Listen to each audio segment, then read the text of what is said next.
And welcome back to Fort Worth. We're ready for kickoff. With that, let's take a look at the keys to the game between the Vikings and the Seahawks. Starting off with Kaiser, a team playing in the championship game for a fourth straight year. Well, you just look at what they need to come to the table. They've got to find a way to tackle in the open field and slow down the quarterback running game.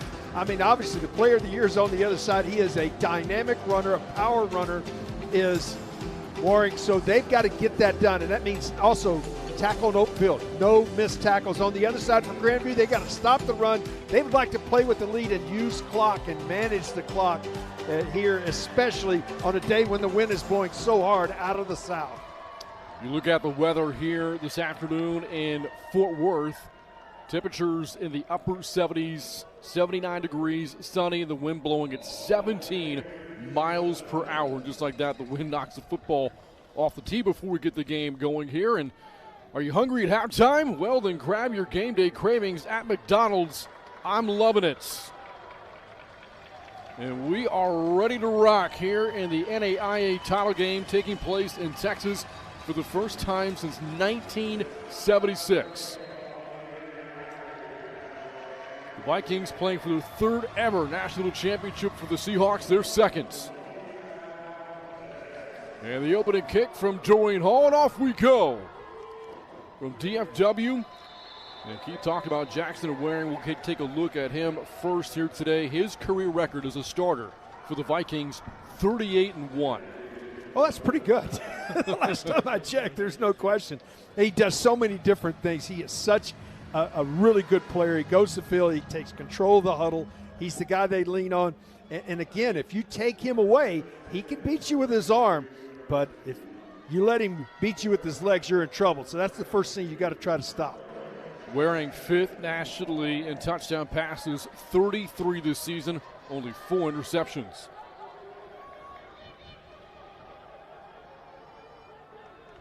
And he'll work under center of the game's first play. And Waring's going to hand it off to Van Pelt, and a short pickup. Dalton Van Pelt, first carry of the game. Good for a couple of yards. Brings up second down for Grandview. Well, nice job of setting the corner that time. And you got to find a way to get the corner set. And they did exactly that with this three-man front. I really believe that first down is going to be such an important down in this ballgame. Vikings coming off a 17-10 win over Benedictine in the semifinal round last week, playing in blizzard-like conditions. Was not a very offensive game. Waring to the air for the first time. A downfield shot. That pass is incomplete. Look at a hook up with Isaiah Toki. Chandler Percival on coverage, and it's third and long. Well, that time you look at Waring, he missed a receiver that time as Peyton Good was running wide open in the middle of the field. It was a busted coverage. It just didn't get a chance to put an eyeball on him and be able to deliver the football. Good was 15 yards out in the clear behind the secondary. Couple of players to watch. Mention Van Pelt and Toki. 2 players have already gotten targets here in this first series. Toki, the Vikings' top receiving threat. Here's Waring. Pressure coming.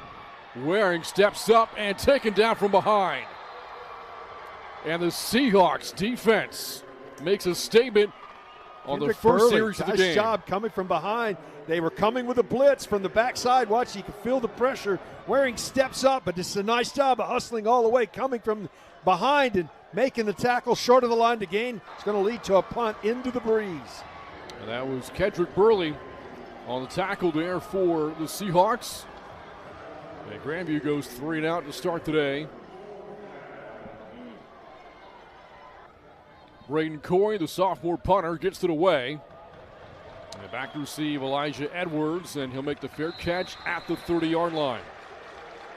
Really nice punt that time. That's a 42-yard punt, no return, into the breeze. So first, right now, you see this first stop. That's exactly what you wanted. You won the toss, you deferred, kickoff, hold them 3 and out, now get the football in good starting field position. Well, here's this Kaiser offense last week. Put up over 500 yards in the semifinal come from behind win over the College of Idaho. Hitting that watermark of 500 yards for the 5th time this season. The Seahawks 6th nationally in total offense, 11th in points per game. At the helm is Shea Spencer. He's going to toss it to Jaden Miller, and Miller's swallowed up. Big loss. Back behind the 30-yard line. He'll lose 3 on that first down carry. Nice job by Tracy Davis coming up, setting the corner. No place to go. Tried to bounce it to the outside. It does a nice job. You can see set the corner on the outside. He didn't get credit for the tackle, but the play was made by Davis by making sure he couldn't get the corner. Kaiser had a really tough time running the football in this game a year ago, but a big reason behind that, the offensive line was decimated going into the championship game. And the Vikings were able to pin their ears back and play really good defense up front. Made them one-dimensional. Here's Spencer looking at second down and long.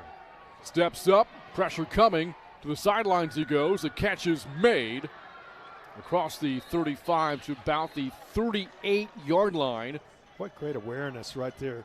Bryant, he felt the pressure, steps out of the pressure, no panic, and finds a receiver on the outside. Makes it a manageable third down here. There may be a flag on the play here. It's a lot of conversation. I did not see it. Here comes the call. Offense number 0 went out of bounds on his own and was the first to touch the pass. Loss of down at the previous spot, third down. He goes out of bounds. You can't step out of bounds on your own and be the first one to touch it offensively. If you're pushed out, that's a much different scenario, but he goes out of bounds and then comes back in, and it's going to lead to a negative play, and it's going to be third and long here. But that's the tight end, Ben Hayes, got called for the penalty. Saw the players to watch on this offense. Jaden Miller, Elijah Edwards, Dylan Simon, and Maurico, Porcha, all big targets offensively for the Seahawks. And Spencer out of the pocket, throws to the sidelines. A leaping attempt, but that's going to be ruled incomplete. Looking for Dallas D'Souza, and he was out of bounds when he hauled it in. There's an injured player down on the field. Nice job of forcing it to the outside. And that's Edwards. He was coming across the middle. Is the player that was down, and boy, he was leveled by a linebacker right in the middle of the field, and then working to the outside, foot came down out of bounds, so both teams 3 and out on the first possession. Wouldn't you know it, we hype up the two offenses coming into the game, and both go 3 and out to start today. And here's Dorian Hall, true freshman punter, averaging just under 40 yards a punt this season. You've got to worry about the sun, folks, here today. It is Central Time here, just afternoon. And you returning punts, when you're going from left to right on your screen, you're looking right back into the sun. Isaiah Toki back to return. A rush was coming. This is a great punt with the wind at the back of Hall, but that will bounce into the end zone for a touchback. 72-yard punt. Tell me that wind's not blowing? And again, at nearly 20 miles an hour today. All right, so here we go, Key. Second series for Jackson Waring and this Vikings offense. And what we saw from both offenses in the first series, neither team won on first down. That's exactly where I was going. It's interesting. We've watched a lot of football together, and when you know that, you win third down by winning first down, and see which one of these teams can get their offense rolling on a first down play. Now, this passing attack for the Vikings was handcuffed last week in those blizzard-like conditions back in Iowa. That had a lot to do with the weather. It really did. Only 36 yards passing, a career low, 5 completions for Waring last week. On first down, before the play, false start to be called here against Grandview. You work your way through the playoffs to get to this championship game. There's going to be a little nerves, and both teams so far, things haven't been smooth to this point so far. To 12 minutes and 7 seconds. 12:07, please. So I'll make it first and 15. So again, Grandview playing behind the chains here. Program playing for a second straight national championship and third in program history. Waring will hand it off to Van Pelt. Well, this is Ethan Schultz, his first carry. And Schultz close to the original line of scrimmage on a gain of 4. Nice cut, good job, good blocking up front, little double team up top. Grandview goes jumbo here. Big package in the game here. 2 tight ends. couple extra linemen here on 2nd and 11. Vikings rattle off 27 straight wins. They haven't lost in the regular season since 2018. Breeze to the first rounds of the playoffs, but they were in a battle last week against Benedictine. Needed a defensive play to win that game at the end. This stretch run doesn't lead to anything for Bryant Williams, and the Vikings staring at 3rd and long again. They're going to have to put it in the air. Wide receiver package comes into the game. Now, it's one of those things, do you dial up a little blitz here? How do you want to play? They are playing with a dime package on the field. There are 5 defensive backs, and they just added a 6th, though. 3 down linemen, 1 linebacker, 6 defensive backs here for the Vikings. For the Seahawks. Last year, Grandview ran all over the Seahawks in this game. They're having a tough time establishing the run so far today. And Waring flushed out of the pocket, throws that away. That's just great coverage. That's a coverage. He just had nowhere to go to the football, kept buying time to the outside, Brent, but you had 6 defensive backs, and they just blanketed these receivers in another 3 and out. So a tough start for Jackson Waring throwing the football. And another 3 and out for Grandview. 2 series, 6 plays run. That's been it so far for a Viking offense that's 14th in the nation in scoring. And Corey's second punt of the day coming up. Smiley Edwards back to return. He'll have a chance here. Fields it at the 34. Edwards got tripped up. It's a big special teams tackle out in space made by Grandview on the tackle, Kellen Moore. Yes, that was a big-time play by Moore that time, starting safety. But he comes, special teams comes down, makes a nice play. If he gets by Moore right there, he's got a chance to get to the corner. Maybe take that one to the house. So second series offensively coming up for Shea. Spencer's making his 3rd career start in the title game, but he's lost his first 2. Lost the game a year ago to this Grandview program.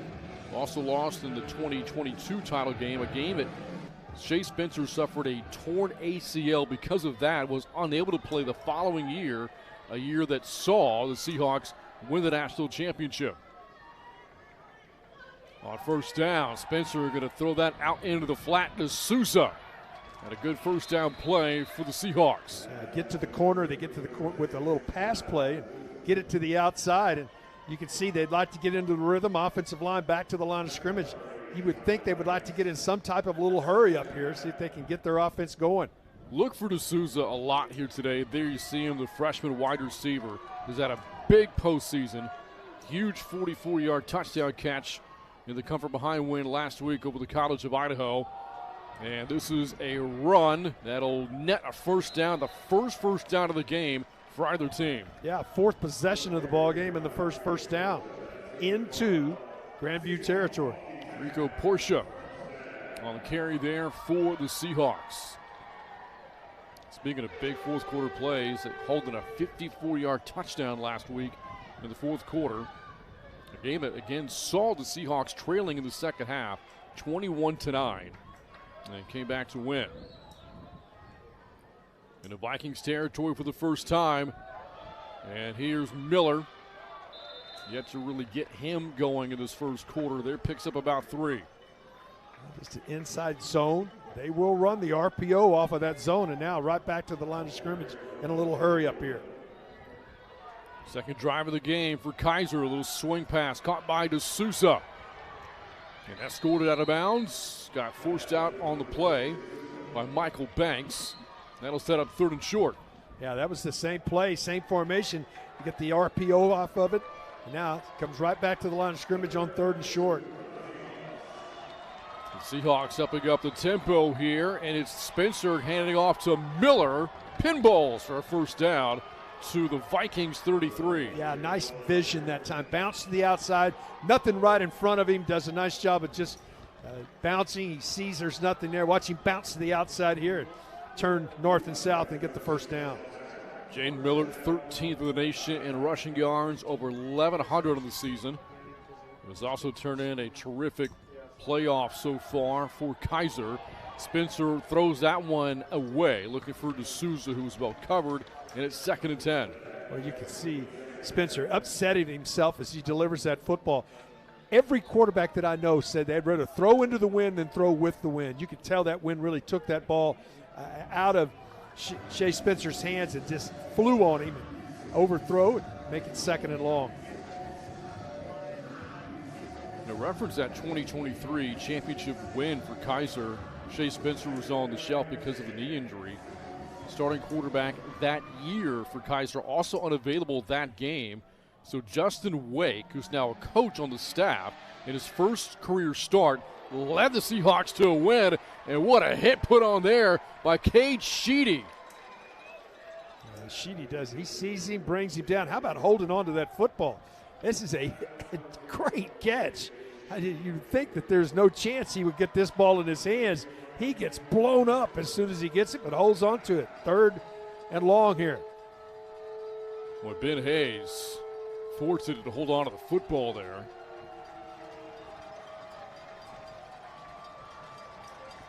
It's one of the top 3rd down offenses in the country. That pass is caught one-handed right at the sticks. And that's Smiley Edwards, and they'll give him the 1st down. Oh, how about a great catch. One-handed, reaches out, snares it, and able to get enough to get the 1st down and move the chains. Just an outstanding play. Best catch of the day so far, no question. Mentioned just how prolific this 3rd down offense has been this year. As you look at that highlight reel catch from Edwards, 2nd of the country in 3rd down conversion rate this year. Spencer, swing pass to Porcha. Porcha bullies his way inside the 15 and close to another 1st down. I'm going to say he got enough to move the chains and the 1st down. Outstanding drive here by Kaisers. Their 2nd possession, steadily moving down the field, now in the red zone. They do give him the 1st. 9th play of the drive coming up here for the Seahawks on the 2nd series of the day.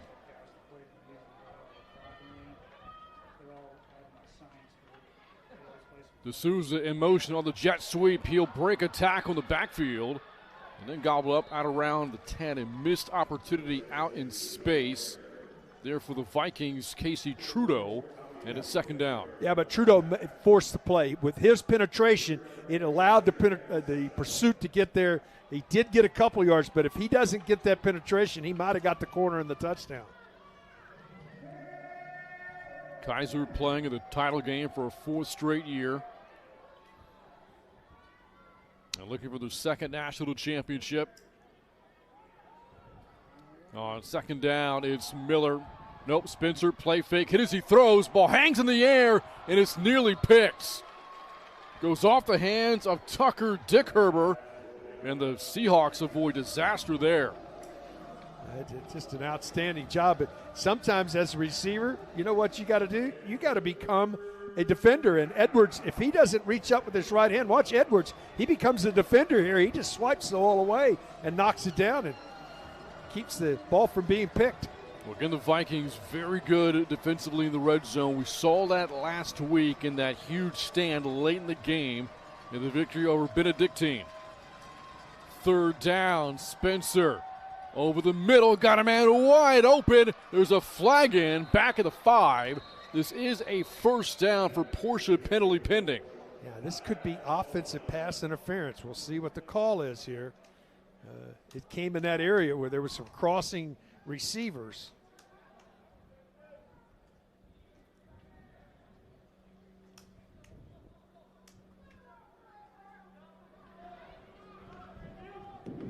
Pass interference, offense, number 0.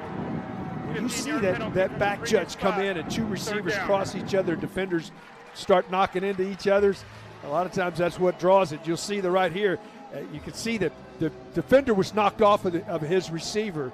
I think it's a proper call, and boy, it does changes it because it carries a 15-yard penalty. This will back him out to the 25-yard line. It's against the tight end Ben Hayes, his 2nd penalty of the quarter. Well, this one is a killer. You go from 1st and goal inside the 5 to now 3rd down and around 20 to go. They make it 3rd and 22. Spencer swings that to Miller, has some blocks. Miller spilled over inside the 20. On the tackle there for the Vikings, Carter Derflinger, and that'll send out the Seahawks field goal unit. The penalty's a huge part of this drive. That's going to, with the opportunity to get 3 instead of 6, backs them up. But a nice job of holding up defensively and forcing it to a field goal attempt. This will mark a 36-yard attempt for Dorian Hall. 7 of 11 this season. He has had 2 field goals blocked. And that one's blocked. The Vikings come up with a huge special teams play. Well, the snap was up a little bit. It didn't come out with a real crisp snap. And then the penetration in the middle, it didn't have enough elevation. It was blocked right in the middle. And just like that, scoring opportunity goes away for Kaiser. Game still scoreless here in Fort Worth. You're watching the 2025 NAIA Football Championship on the NAIA Network and the Urban Edge Network. Back after this. Scoreless on this beautiful Saturday afternoon in Texas. Bryant Freeman alongside Keith Moreland. Now we join the third member of our team, Haley Lewis, who has more on this Vikings weather. Tell us more about it, Haley. All right, guys, welcome to the beautiful weather here down on the field. I'm sure you can see from the broadcast, it's a little windy, but it's still in the mid-70s. However, that's out of the norm for both these programs. It's actually a little bit chilly for Kaiser, if you can believe that. For Grandview, they actually brought out their nice little fans so that the players stay cool. But what I think is interesting is that Coach Peterson coined a phrase called Viking weather. What he means by that is just control what you can control. They went through sub-negative temperatures to get here, a blizzard game, and I don't know about you guys, but I prefer this kind of Viking weather. Oh yes, this Viking weather we can all handle a lot better. Haley, thank you so much. Hungry at halftime? Grab your game day cravings at McDonald's. I'm loving it. After the blocked field goal, this game remains scoreless. First quarter winding down here from Fort Worth, and Grandview takes over. Third series of the day for Jackson Waring. Back to pass with a blitz coming, and that pass is caught. What a catch, or was it picked? The Seahawks sideline says they've got it, but the officials saying this is Vikings football. When two guys, the offense and defense, combine the catch together, it's always awarded to the offensive player, and that's exactly what happened. I believe both these guys had a shot at it, had the ball in their hand, but when it comes together like that, it is given to the offense. They award that catch to Jordan Cum.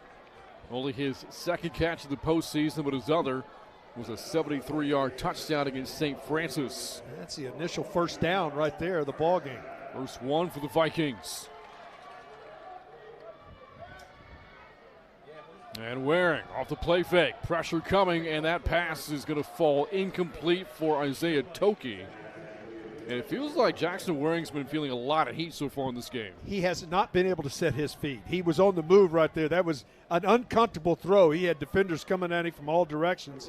So it was really difficult to get an accurate throw on the run right there. See if they can get something established. They're trying to get a good first down play. Again, behind the chains here on 2nd and long. Before the game, Waring honored with his second straight NAIA Player of the Year trophy. Was the MVP of this game a year ago. Threw 4 touchdown passes and ran for 200 yards. In trouble here, swings that one dangerously incomplete for Bryant Williams with the defender right there, Malik Raz, and it's 3rd and 10. Well, having the ability to throw that ball away, I think he was throwing it away. Because if he throws that on time, that's a pick 6. Folks, watch this. If this is down low, I think he's throwing this ball away to get it out of his hands. But if that's on time to his receiver right there, that's going the other way. This typically has not been a Seahawks defense which has gotten after opposing quarterbacks. Only 16 sacks all year, just 2 in the postseason.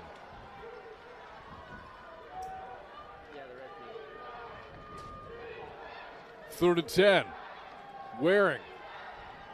Well protected this time. Has an eternity. As he throws it now, that falls incomplete. He took a shot from Edwin White Schultz. And after giving up the first down, the Seahawks force a punt. Well, it's a system. They've come out with a dime package, 6 defensive backs.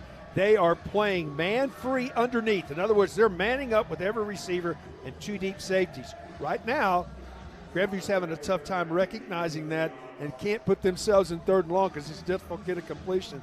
So another punt coming out here on their possession. 3rd one of the quarter for Braden Corey. He's right there. And that ball may have been tipped. Seahawks may have gotten a piece of that. Not a good punt. Also punting into this ferocious wind. And it's picked up at the 50-yard line. That's a 19-yard punt for Braden Corey. Did a nice job. Burley might have got a piece of this from the outside, 15, as he comes in, but the ball did come off of his foot. It looked like it was touched, and another great starting field position here, and where they went down and had a field goal blocked. Miles Russ, the head coach for these Kaiser Seahawks, 2nd season. His record 24-1, but that one was the loss of the title game to Grandview a year ago. Was the NAIA National Coach of the Year back in 2024. Here's Spencer on the first play of this series, and that downfield pass goes off the hand of Elijah Edwards and falls incomplete. Boy, I love his patience. Spencer feels the little pressure, just drifts out into the flat, and again, throw him with that wind at your back. This ball just sails on him a little bit, just out of reach, but he really does a nice job of buying time and no panic right there. Did a nice job of getting out, not panicking, just couldn't make the connection. We talked with Miles Russ earlier in the week. We asked him about last year's loss and what did you take away from it.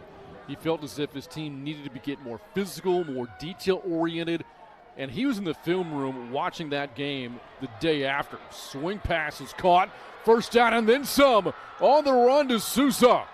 Big play for the Seahawks, and they're in the red zone. Yeah, a little bubble screen to the outside that breaks, gets a great block right at the point of the attack. And Sousa down the field, get it in his hands quickly. Watch that great block right there back to the inside, and does a nice job running and takes it down into the red zone again. 2nd red zone appearance for Kaiser. 3rd catch of the opening quarter already for Dallas D'Souza. An appropriate first name given the fact we're playing in DFW today. On 1st down, it is a screen for Porcha. And he'll take that down near the 10, the 11. That's good for about 6 yards on 1st down. Porcha, big body guy on the outside. They have all the receivers out there. It's a really well-designed bubble screen, and it looks extension of the running game there, but gets them 6 yards on 1st down. The drive set up after a short 19-yard punt. Kaiser so far winning the field position battle, but that was what they wanted to do when they elected to defer the opening kickoff. And here's a run for Dylan Simon, his first carry of the day, short of the 1st down. A player that began his career in the Division I ranks at McNeese State, the Division I FCS program out of Louisiana. And it's 3rd down coming up here for the Seahawks. Helmet comes off, have to come off the field. Had a big moment here. This is 3rd and about 2. And a huge play. It calls for a run. Do you try to get big? And they do. Come very tight formation and a running formation. The player that came out, the right guard to Ariz Williams, and there's a big tackle for loss in the backfield. Jackson Filer, All-American player this year, makes the play for the Vikings. Just coming off the corner makes an outstanding play. Do you go for it here, or do you try to line up and go for the field goal? I think they're going to attempt another field goal. There's E.J. Peterson, head coach for the Vikings, first year as the head coach, but in his 7th year overall with the program, coaching his alma mater. The former All-American player himself wearing the Viking red. Hall's last attempt was blocked. This one will put the Seahawks on the board, and Kaiser's on top 3-0 in the title game. Well, really nice drive that time. It had to settle. I mean, when you got your first, it's the 2nd time they've been first inside the 15, 1st and goal, or 1st and 10 inside the 15-yard line. Finally, they do come away with some points here and use this win to take a lead, because it's going to be difficult left to right on your screen to score going into this breeze. You talk more about this Seahawks program, Keith, and it's one that has been playing football for a long time. The first season was in 2018, yet they've had instant success. This is their fourth straight appearance in the national championship game. Head coach Miles Ross has been there the entire time, and so has his quarterback, Shea Spencer. Yeah, you look at that, though. South Florida, come on. I mean, it's some of the best football players in America. You look at the schools that are down there. So great recruiting grounds, great area to draw from, and they've just done an outstanding job. And you can see the growth of their program, too. Not only have they had success at this level, getting to championships, but you can just see the growth around the other athletic programs at Kaiser University. Well, that's right. The Kaisers already won 27 national championships. Most recently, just a few weeks ago, women's soccer winning it earlier this month for the Seahawks. There have been 5 national titles for Kaiser in the 2025 calendar year. And Hall with a win to his back. That'll sail into the end zone. And Grandview will start at the 25. And this has been a really difficult start of the game for Jackson Waring, the NAIA Player of the Year, 1 of 6 passing so far. Yeah, no success on first down. They put themselves behind the chains on first down, either through penalty or a negative play. And when you're second and long, the chances of you converting. Now, that could all change here because they have been going into this breeze. They get one snap here, and if it's a running play, more than likely their second snap will be in the second quarter.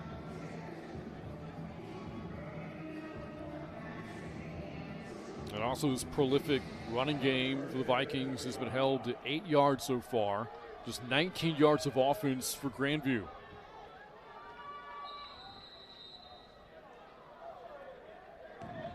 They're going to call it delay a game here that they did need. They did not push the 40-second clock again. And because of that, it's going to back them up 5 yards. So a negative play before they even snap the football. Some frustration there from Jackson Waring.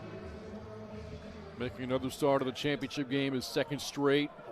Told us it's been challenging to get back here as they've gotten every team's best shot all year long, a target on their back. Yet here they stand, 13-0. They also had to overcome elements. The elements outside, weather elements. Waring off the play fake. Pressure's coming, and Waring throws that one away. Constant pressure in this first quarter for the Seahawks defense. Yeah, they've really done an outstanding job. Again, it's been a great game plan so far. They've started with the defensive backs, 6 of them out there, and they've gotten pressure with their front 3, playing with the linebacker and 6 defensive backs, and it's been fun to watch. They have created havoc so far. That time the pressure applied by Kamani Edwin. And it's 2nd and 15.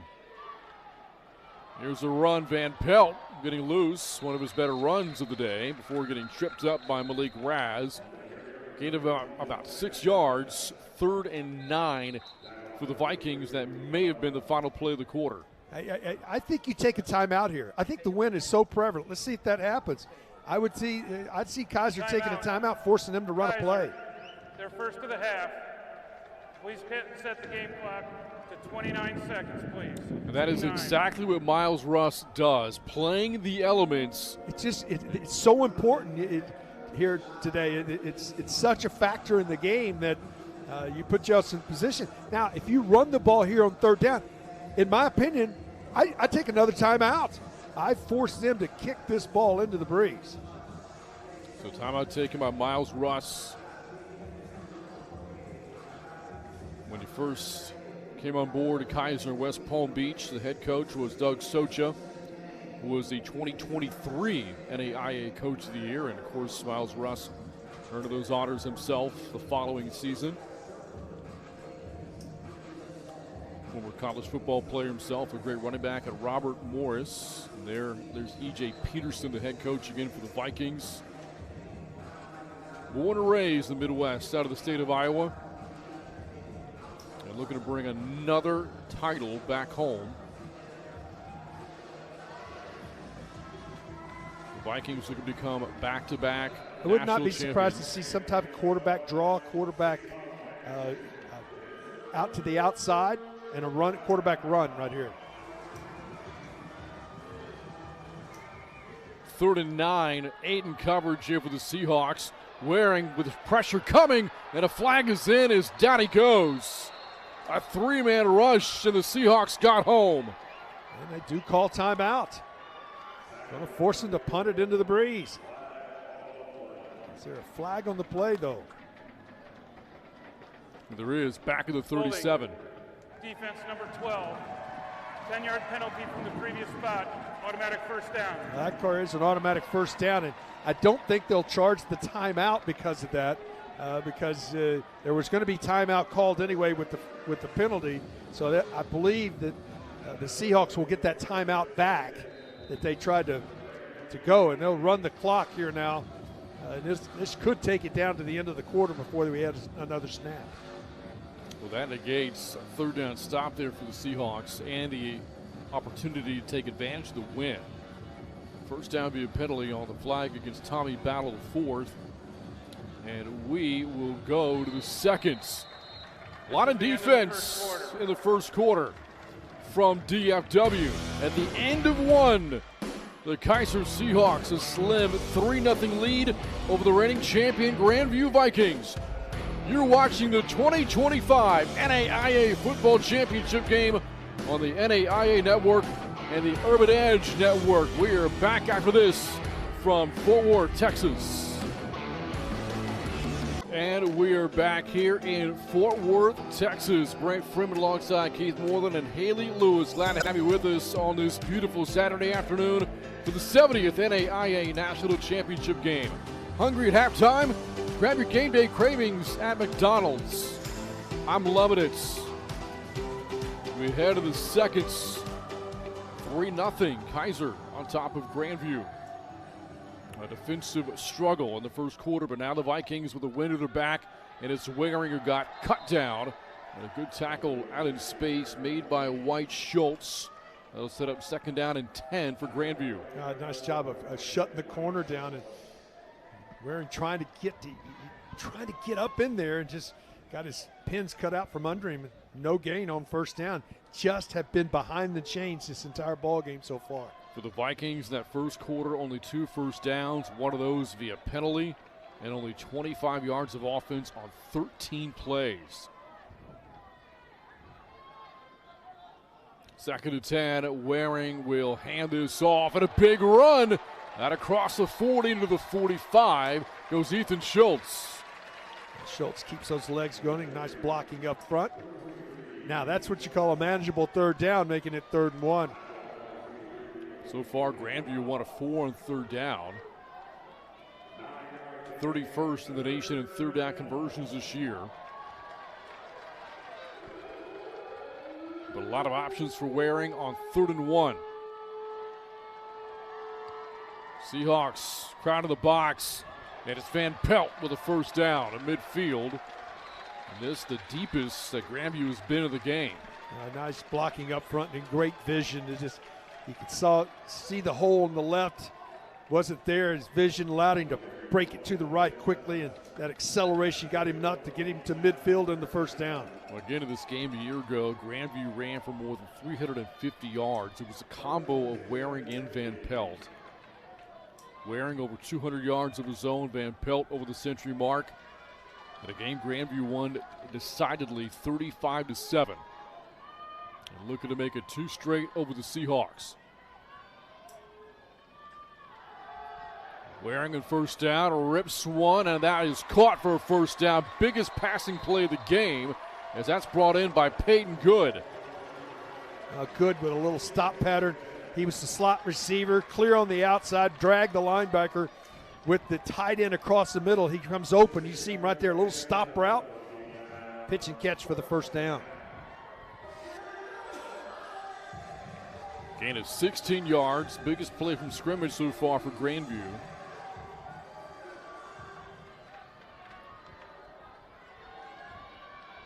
A drive aided by a critical 3rd down penalty against Kaiser. That was back in the first quarter. Waring towards the sidelines, and that pass almost picked off. Raz jumped the route on the pass intended for Toki. Oh, he just timed it perfectly. He just didn't secure the football. Steps right in front and just couldn't hold on to it. Just great coverage. He's running underneath the coverage to the outside and reaches up and just missed picking that one off. Well, here's a look at how the Vikings got here, and you look at those last 3 games. Victories over St. Francis, Lindsey Wilson, and Benedictine, the 3 playoff wins. Challenged last week by rival Benedictine, but held on to win 17-10. It required a 4th down stop from John Argo breaking up a pass in the end zone. And here's a run off the left side for Brian Williams. And that'll make 3rd down manageable here for Grandview. They're doing a nice job. They're finding the ISO off tackle has had the success in the running game in this drive. You can see it again here, the outside. It's a stretch blocking on the outside, and offensive line does a nice job and makes it a very manageable 3rd down. Williams has had a massive postseason for Grandview, averaging close to 100 yards a game in this playoff run. 9th play of the drive coming up for the Vikings. Waring, pressure coming, pass is incomplete off the hands of Williams.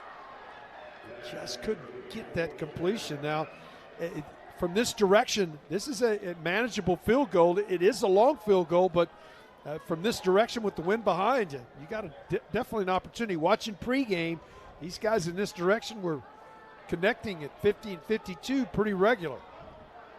This will send out Corey Wood to attempt from 45 yards away. Did make a field goal in the snow last week. This to tie the game. Right down the middle, and it has a distance, and we are tied. Corey Wood drills it, and with that, a 3-3 game here in the 2nd quarter. Well, finally got some offense going, and doing that by winning some 1st downs, making some short yardage play, a couple of good running plays. Still not a lot in the passing game so far, Bryant, but did a nice job on that drive. It did stall, but come away with 3, and nobody has scored. Not many scores in this game already, but nobody going left or right on your screen into this southerly breeze. Now, here is the road to the post to the championship game for the Seahawks. 2nd round playoff win over Southeastern. The game against Marian. Marian had to forfeit that game because of an ineligible player. And so the Seahawks got a postseason bye before defeating the College of Idaho last week. Excuse me. I don't know if that's good or bad. I mean, yes, it allowed some guys to get healthy, but boy, once you get into the flow of playing every week and knowing you're in the postseason, and all of a sudden, what are we going to do this Saturday? Well, Coach Miles Russ noted to us that, it took them out of the rhythm and the routine, and they kind of came out rusty a little bit in the game against College of Idaho last week. Yeah, I really do believe that players would rather play. That's what they do. And here is the kick from Kongolo Winamkamba, and a touchback for the Seahawks. They have the football for the first time in the 2nd quarter. Now we'll see how Shea Spencer handles going against the wind. Yeah, and again, there is a difference in throwing. There's no question. We'll see what they can do. See if they can establish some running game to go with it here.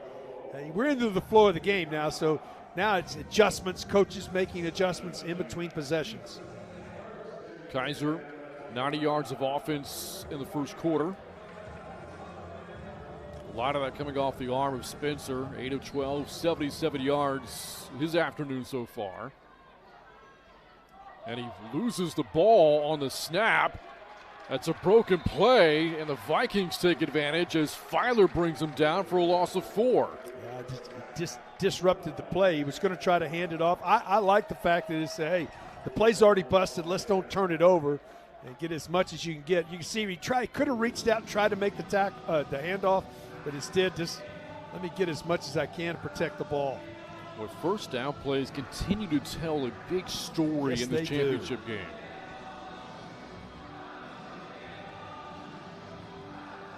Grandview going for back-to-back titles. Last team to do that, Morningside, in 2018 and 2019.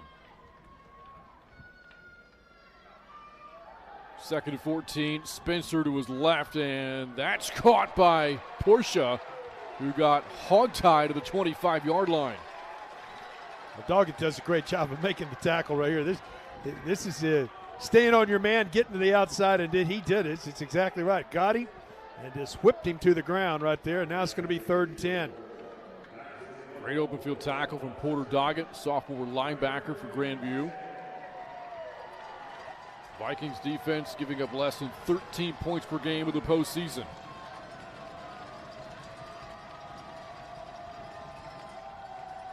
Spencer rolls out and throws that one away. Great pressure there from Grandview.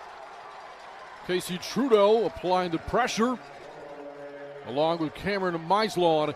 That'll send out the Kaiser punting unit. Yeah, it was really good defense. It was set up well. They were trying to get to the outside to a little screen game.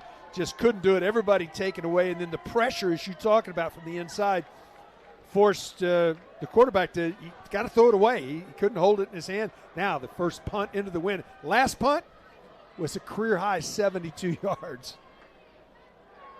No, Sid Dorian Hall handles punting duties this time. Into the wind with a rush coming, and that ball just dies. And it takes a Grandview bounce right at midfield. So, 3-3 game here in Fort Worth. Under 10 to go in the second quarter. Let's check back in with Haley Lewis on the sidelines. Yeah, guys, for Kaiser, this one is all about finishing what they started. They not only wanted a chance to come back here to the title game, they wanted a chance to knock off the champs. Because when we were talking with Coach Russ, he said in order to be the champions, you got to beat the champs. And it's going to start right here as they're working to play with emotion but not be emotional. I thought that was another unique thing that Coach Russ said. He wants to see his players stay fundamentally sound, bring that passion, but don't let it control you, guys. That's well said, Haley. Yeah, we talked to Coach Russ earlier this week, and again, last year's game, a motivational tactic that he's been using all year long to get Kaiser back to this moment, but does not want them to get too caught up in it. As this is a run for Williams that is stonewalled at the 44, a loss of 6 on another negative first down play. Yeah, nice play by Schultz. White Schultz, the corner, he gets it up. Watch it. He just forces it to the outside. Again, he doesn't get credit. He gets a part of the tackle, but his sealing the corner, and there's nowhere to go when that corner gets sealed, and it leads to a big negative play on first down. Robert Lane and Jacob Bynes also played a big part in that play for the Seahawks. On second and long, Waring with a rusher coming, and will haul that one to the Seahawks bench. Again, that's awareness of a veteran quarterback. If he tries to fit one in, he had a couple of receivers over there, but if you try to fit it in, you're asking for trouble. He just says, we're better off playing for another down, so he just throws this football away, and now it's 3rd and 16. It seems like we've had 3rd and long this entire ball game. And because of that, neither team has done well on third downs. Vikings 2 of 6, Seahawks 2 of 7. And this 3rd and 16 for the NAIA Player of the Year. Waring with Aiden coverage. Rolls out. Buys more time. Throws on dangerously over the middle, but it is caught by Tristan Williams. However, short of the first down. I don't see any flag. There is a flag on the play right at the 40-yard line. It may have come out of bounds, come back in. Hat is off, and the flag is down. So there was a couple of things on that play. Illegal touching.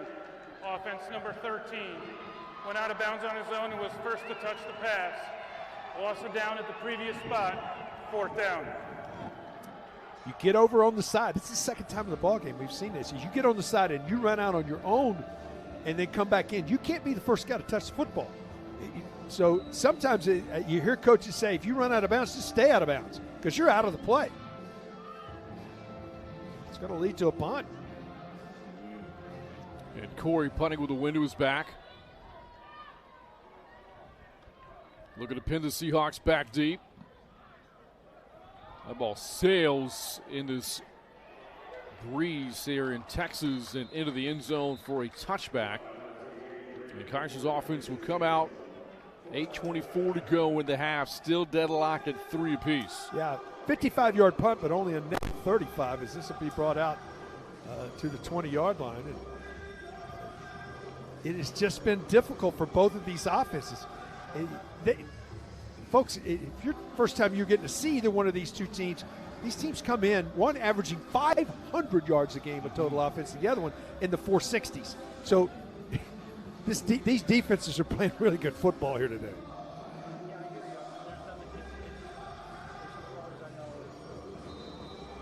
Kaiser coming into the game. Second nationally in first downs. Have only picked up 5 so far this afternoon. And Spencer will hand it off to Miller, who's buried. Jaden Miller got shoved back. And that's Simon Reichenbach on the play there for the Vikings. Reichenbach from the left, Argo from the right as he was coming off the corner. Negative play on first down. How many times have I said that already? It's just been a defensive performance by both defenses. With the goal coming in, both teams can run the football well. So if you could win first and second down and make these offenses one-dimensional, that was going to be a huge key in the game. It sure was. That's played out so far. And on second and long, Spencer over the middle, incomplete, threw it behind Edwards, who was well covered anyway on that play.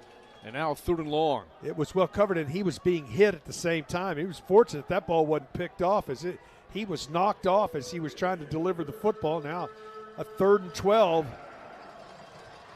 Might see it's a safety play for me here. I think you bubble screen something to the outside, something that you know you can complete, and maybe see if somebody can break a tackle. This is the 3rd championship game start for Shea Spencer. Lost the ball again, picks it up. Spencer will flip that to the sidelines just to get rid of it. Yeah, he got outside of the box and got it by the line of scrimmage, so no intentional grounding. But another 3 and out. And punt into the breeze. The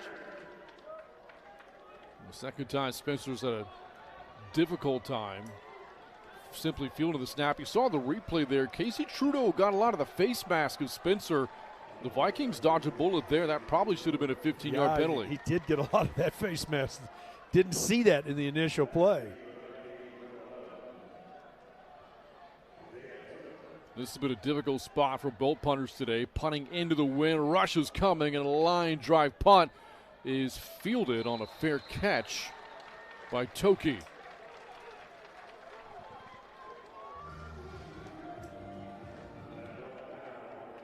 Halfway through the second quarter, still tied at 3-3. All right, that's best starting field position. You got the wind behind you. It would not surprise me to them to a little quarterback draw, a little running play on first down, and see if they can get a positive first down deal, because neither one of these offenses have been in positive yardage very often on first down. Now you can count the second and shorts on one hand, if that. But now Grandview takes over in Kaiser territory. Got the first points of the game early in the quarter on a 45-yard field goal from Corey Wood. We have yet to see either team reach the end zone, and here is Van Pelt on the stretch play. That's good for 9 yards and first down. You can see it's one of those times when you say, all right, we got great field position, and put it on the offensive line and said, let's match up. Just nice job on the stretch zone to the outside. And gets 9 yards and positive. We haven't seen many of these second and shorts, as you just mentioned. Josh Pastrana on the tackle there for Kaiser. So far, the Seahawks have done a good job not allowing the big play, which they have done in the postseason, despite the wins. On second down and short, they're going to flip it to Toki. Looking for blocks, then looking to get to the outside. But a tackle out in space is made by Tommy Battle. Just a great job of staying at home. Those corners are on the reverse. You got to don't be fooled with all the motion in one direction. And just did a great job. Actually goes for negative yardage. Makes it a 3rd and 2.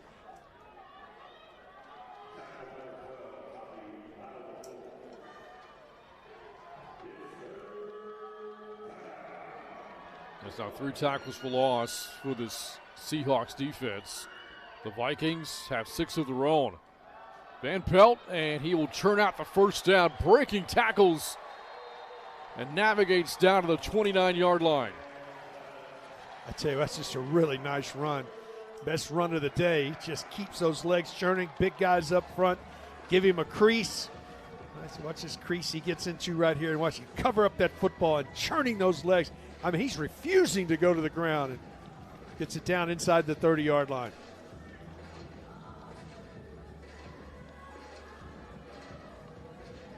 Clock winding to 5.5 to go here in the first half.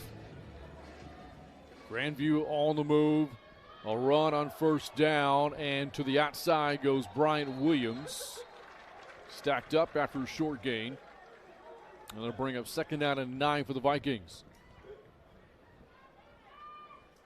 Byers does a nice job on the outside. Not a whole lot of room to go, but kept churning the legs and got something positive. Now they've run the ball pretty effectively on this drive. Might be a good time for a little play action right here. Let's see if they can try to get something vertical down the field. Have yet to really see Waring use his legs in this game. You're right. Ran for 200 yards against the Seahawks in this game a year ago. Here's Williams to the 24. 3rd and 5 for Grandview. There are times when coaches figure out the wind and their play callers become more patient. They look at the scenario and say, hey, it's a difficult day to play offense, even though it's a gorgeous day just because of the breeze. And it wouldn't surprise me that this is 4-down territory right here. If you don't make it on 3rd down running it, run it on 4th. Waring has admitted there are nerves in playing this game, but mostly just excited and blessed to be here once again as he tosses it to Schultz, the flag in. Yeah, this is going to back him up.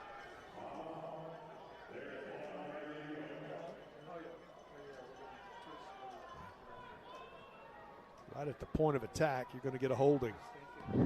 Holding. Offense number 11. 10-yard penalty from the previous spot. 3rd down. So the Seahawks accept the penalty. I think this will be 3rd and 14 now. 4th flag of the game against Grandview now for 20 yards.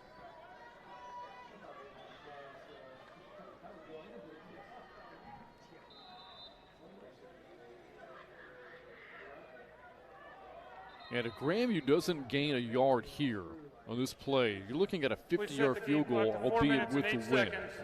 Both clocks will start on my signal. The career long for Corey Wood is 46, and he did hit from 45 early in the quarter.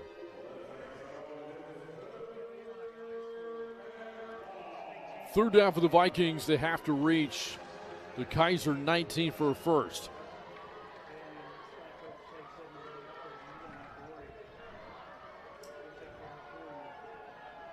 Here's Waring, and he'll keep it himself. Waring will skirt out of bounds at around the 25 and make a field goal try more manageable here. Yeah, I think you got to now. Did a nice job through the outside. It just didn't give up the big play. That's what defenses do. I mean, if you can find a way not to give up the big play, does a nice job pushing him, forcing him short of the line to gain. And going to lead to a field goal attempt and the lead for the first time in the game. 41-yard attempt coming from Corey Wood. Looking to make it 2 for 2 today.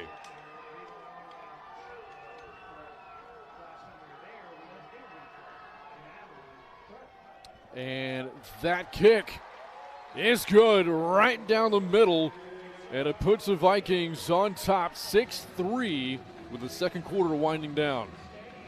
Didn't you and I both talk, get prepared for these games? You think, oh, this is going to be fun. This is going to be an entertaining offensive game going up and down the field. We can see 1,000 yards of total offense. It's been all about defense. Now, the elements are having something to do with it, but I've been real impressed with both of these defenses today. They have had really good game plans and executed it perfectly. Well, it's been exceptional, especially when you consider just how good the two offenses are. Oh, yeah, and some of it has been self-inflicted. On first down, not having some positive first downs, but boy, good game plans by both coordinators, and right now it is a field possession game. There's no question. And with 3:08 to go, Kaiser would love to get points, obviously, going into the half, but they're going to get the ball to start the second half. I think this is one of those things where let's get a couple of first downs where we don't have to punt from deep in our own end into this breeze right before the half. Israel Marian back deep to return. The Seahawks has had some big returns this postseason. Not sure he'll get a chance here. As Kongolo Winham-Kamba comes out to kick it away. Wind to his back.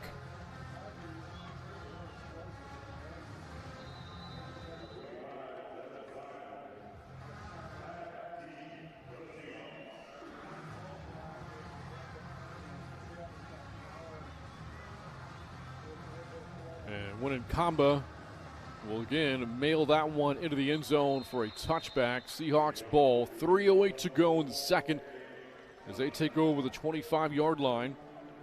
Neither offense today, when going in this direction, has had any success. None. It's been difficult even to get a first down. So it's always good about a first down play. Can you get a good snap? That's also Kaiser's had a tough time with their exchange and in the shotgun. So can you get a good snap, get a good first down play? Now, it'll be interesting. Grandview could very easily use some of their timeouts here if there's a negative play or a short gain on first down to save some time on this clock. They do have all three remaining.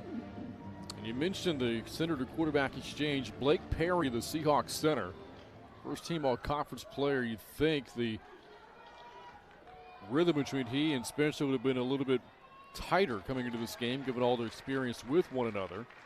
First down run, that's a couple of yards here for the Seahawks on the carry from Dylan Simon.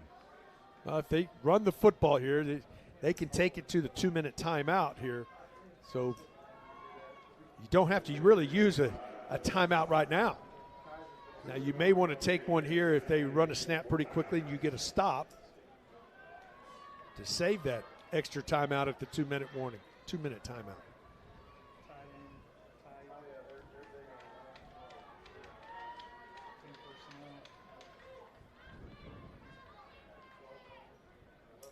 Second long for Spencer. And again, the Seahawks keep it on the ground. You know, it feels like both defenses, when they are defending in this direction, they're just stacking the box, daring the opposing offenses to put the ball in the air. You're exactly right. It is, and Grandview does use that timeout here on a third down play. Timeout, Grandview. Force. First of the half. It's going to have to put it in the air here on what is going to be a third and at least 6. But it just changes your feel as a player when the elements are involved in what you're thinking. You say, well, the ball's going to sail here. What's it going to do here if I do that? Especially on two of these quarterbacks, and two best quarterbacks maybe in all of NAIA football. I mean, these guys are all Americans. They're all, one's a player of the year. So, and you can just see they're not comfortable in this environment here today. You talk about Spencer, 8th in the country in passing yards, but up against the Vikings defense, whether it be on a sunny, windy day in Texas or in blizzard-like conditions in Des Moines, it is so hard to throw against this defense. The Vikings have allowed a 300-yard passer just twice all year long. Yeah, they've been really good. It all starts with their pressure. They do a good job up front with their pressure and get you out of rhythm. Passing is a lot of rhythm and timing, and they've disrupted that. First charge timeout to E.J. Peterson in Grandview. Each team 2 timeouts left in the half.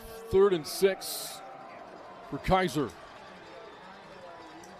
2 of 8 on third downs today.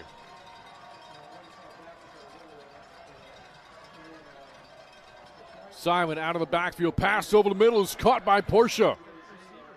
That'll move the sticks. Boy, great design right here. They took the motion to the outside. They drew the linebackers with the motion to the outside and then dragged the backside wide receiver right over the middle. Good pitch and catch, and that does take us to the 2-minute timeout. 2 minutes to go in the first half of the 70th NAIA National Championship game. Vikings looking for a repeat title on top of the Seahawks, 6-3 on the NAIA Network and the Urban Edge Network. We're back after this. Back in beautiful Fort Worth, Texas, in the greater DFW area from Crowley ISD Stadium. First half winding down, Grandview clinging to a 6-3 lead. Hungry at halftime? Grab your game day cravings at McDonald's. I'm loving it. Been a defensive battle in the first half, but Kaiser, after a big third down pickup, looking to keep this drive moving. First play after the 2-minute timeout is a swing pass caught by Simon. They got cut down after a short gain of 1. 2 timeouts left for the Seahawks, trailing 6-3. We've had 19 third downs in the game. Only 6 of them have been converted. It's been a defensive struggle. Title game taking place in Texas for the first time since the late 70s. Last 4 years it was held in Durham, North Carolina.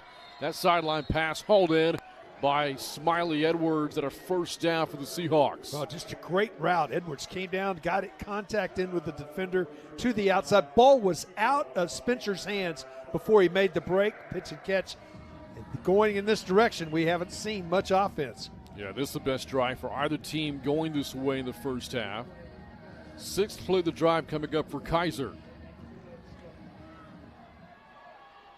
And Spencer off the play fake, pressure coming. On the run, throws to a wide open receiver. That's ruled incomplete though for Porcha. And it'll bring up 2nd and 10. What an effort by Porcha to try to get those feet down. And he knew how close he was to the sidelines. Watch him try to reach out here. The ball's carrying to the outside. He's trying everything he can do. And just can't get his feet down in bounds. Leads to a 2nd down. Minute 20 left in the first half.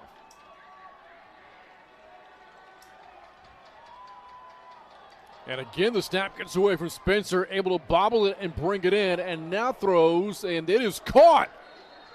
Making the catch from his knees is Porcha. Well, this is just another outstanding effort on both ends as Spencer is drilled at the end of this play. I mean, he is lit up, and then watch this one-handed snare falling down. Complete pass brings it 3rd and short. This could be reviewed.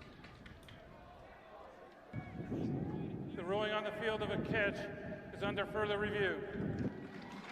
Our first review of the game coming up.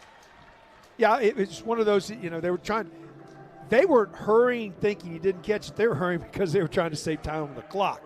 Now, but you're going to take a review. You want to make sure you get it right here. They'll take time to have an opportunity to get an extra 30 seconds and take a good look at this and see he had maintained control. It was a great effort at the end with that one hand to reach out. He was already on the ground right here. Maintain control and bring it to the ground, or did the ground help him hold on to the football? Well, I think that hand's underneath. I think that's a catch. And my first view of it right there, I believe that he maintained control and caught the football. Now we'll see the stands. I'm with you, Keith. Think looking at the replay there, this is probably going to stand for Porcha. Veteran receiver in the Seahawks offense, close to 2,000 yards in his career, 16 touchdown catches. Has had a great playoffs for Kaiser. Looking to see if this catch holds up. And if it does, it would make it 3rd and 3 with 53 seconds to go. Just look at it right here from another angle. Let's see, knees on the ground. He reaches up with his right hand, sort of cradles it in. But I like the left hand underneath right there. And I don't see the ball moving much right there once he gets that left hand underneath it. You would think if his left hand doesn't get underneath, the ground helped him maintain control. But that left hand is underneath right there.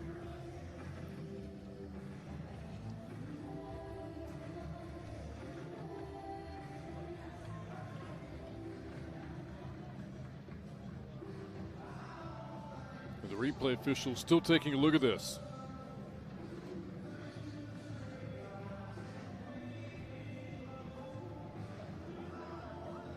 If it is a completed pass, it brings up obviously 3rd short. You still have 2 timeouts. You could run the ball a couple times.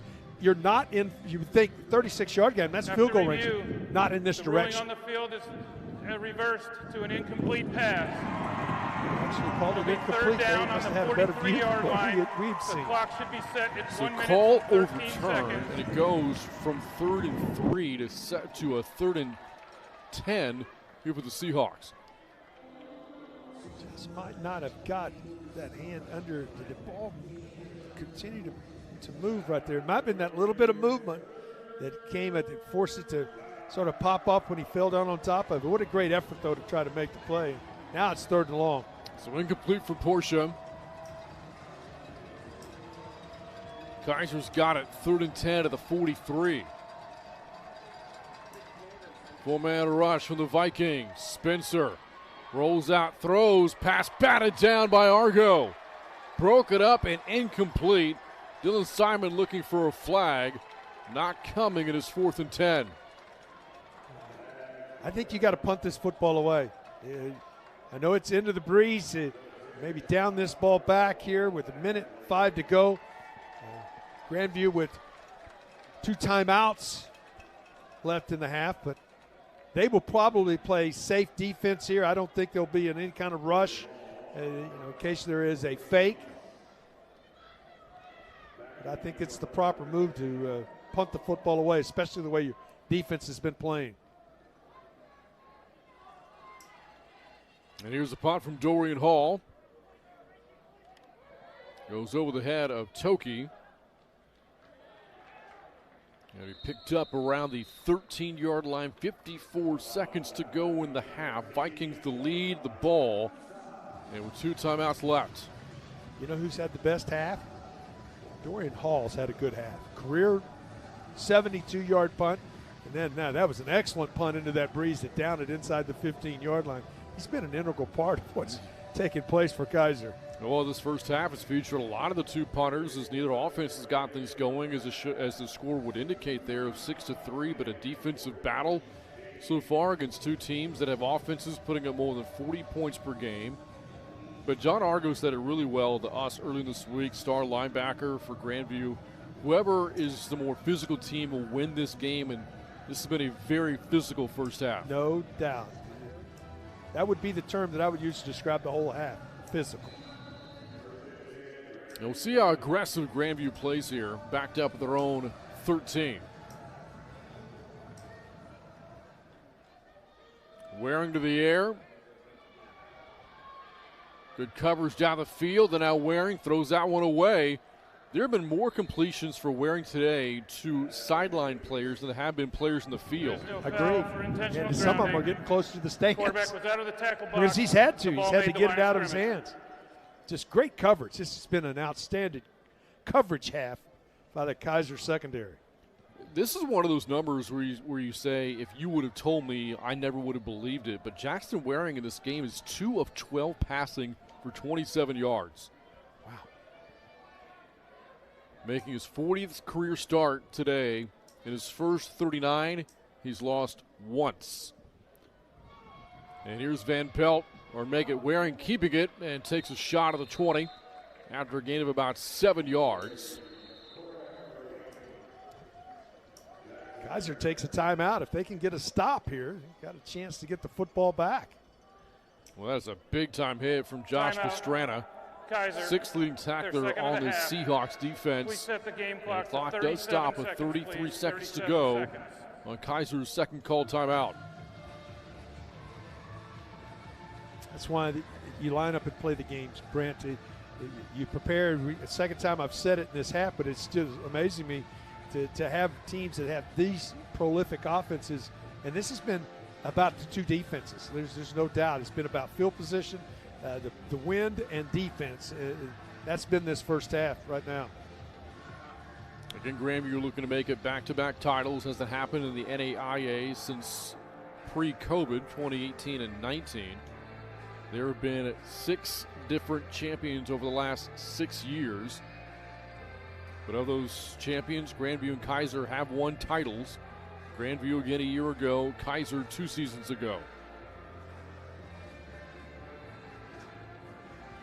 You look at the scores in the championship games over the last several years, and there have not been 6-3 type games. The winning team has scored 35 points or 31 points or more in each of the last 7 championship games.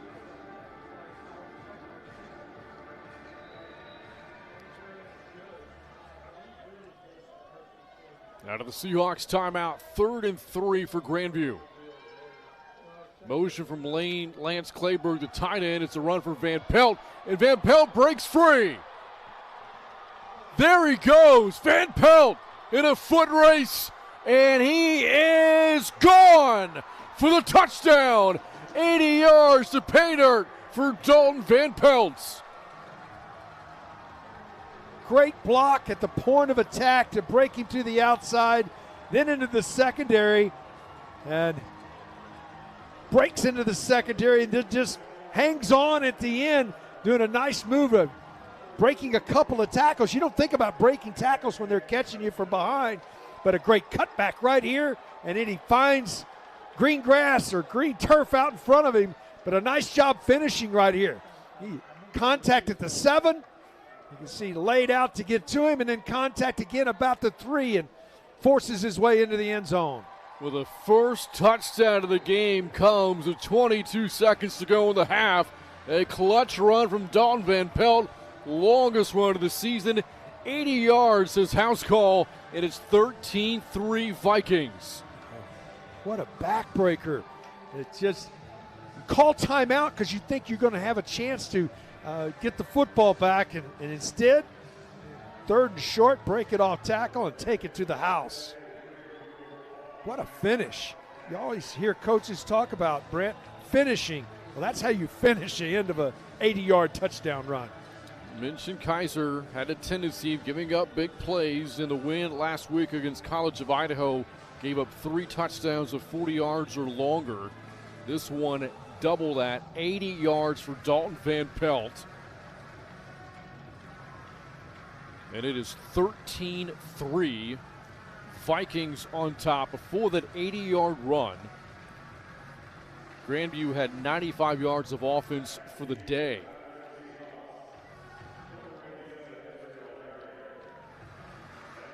Now keep in mind the Seahawks were able to erase a double-digit second-half deficit last week. And down here by 10 late in the first half. And maybe that timeout call coming back to bite the Seahawks. Wyndham combo with the ensuing kick. Fielded 7 yards deep. This will be taken out. Across the 20 and across the 40-yard line. It's Marian. Marian down inside the 45 with 12 seconds to go. Oh, I take it 9 yards deep and figured there wasn't much time now to change the complexion with an outstanding 65-yard return and a nice job of keeping him from taking it all the way to the house. He was 8-yard deep here when he comes to the outside. Great blocking, and then just doing a nice job of, your job as a kicker is getting his way, and nice job of coming back and making the tackle. And now you got time for, a couple of plays here with one timeout in your pocket. Again, Israel Marian has been a huge weapon for the Seahawks in the postseason in the return game. But is there enough time for Kaiser to cash in? Going against the wind. One timeout left. They need for a field goal attempt, they need 18 to 20 yards, no doubt. And the Vikings will call for time. Kaiser, their 3rd and final of the half. Wow. They had to take a timeout because the play clock was expiring. So they don't have another timeout. So they can't go unless they go out of bounds to stop the clock. They can't have a 15 or 18-yard play here. Correction, this timeout called by Kaiser, not by Grandview, so no timeouts remaining for Miles Russ. And you think about field goal range for Dorian Hall's long this year is 46, but because of the wind, you figure, as Keith said, they're going to need 20 yards or more to have a shot. And Hall had a field goal blocked earlier in the half.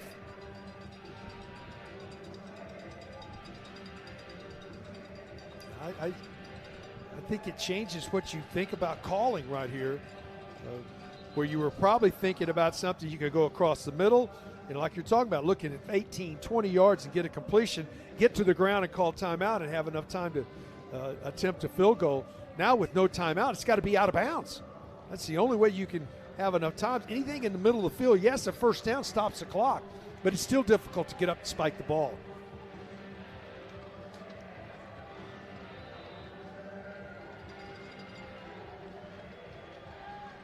Coming off the third and final timeout of the half for Kaiser.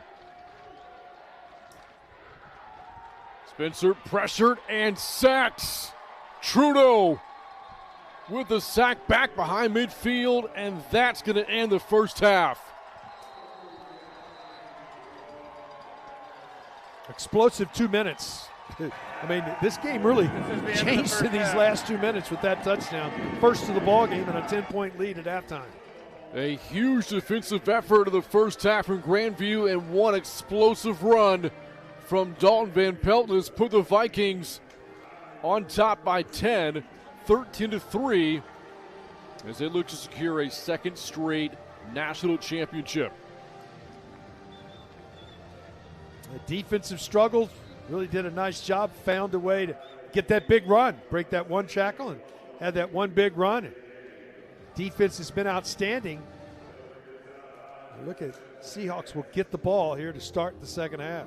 And Haley Lewis down on the field, now joined by Vikings head coach E.G. Peterson with this team on top of the half by 10.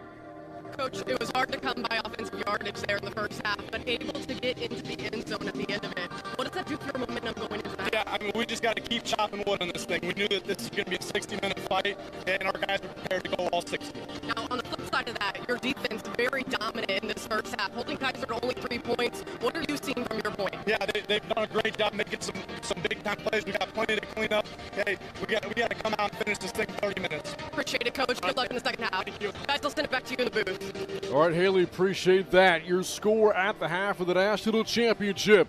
Grandview seeking a second straight title on top of the Seahawks, 13-3 here in Fort Worth. Some great defense from Grandview, and then that one big play from Dalten Van Pelt. An 80-yard house call late in the first half. It's put the Vikings on top by 10.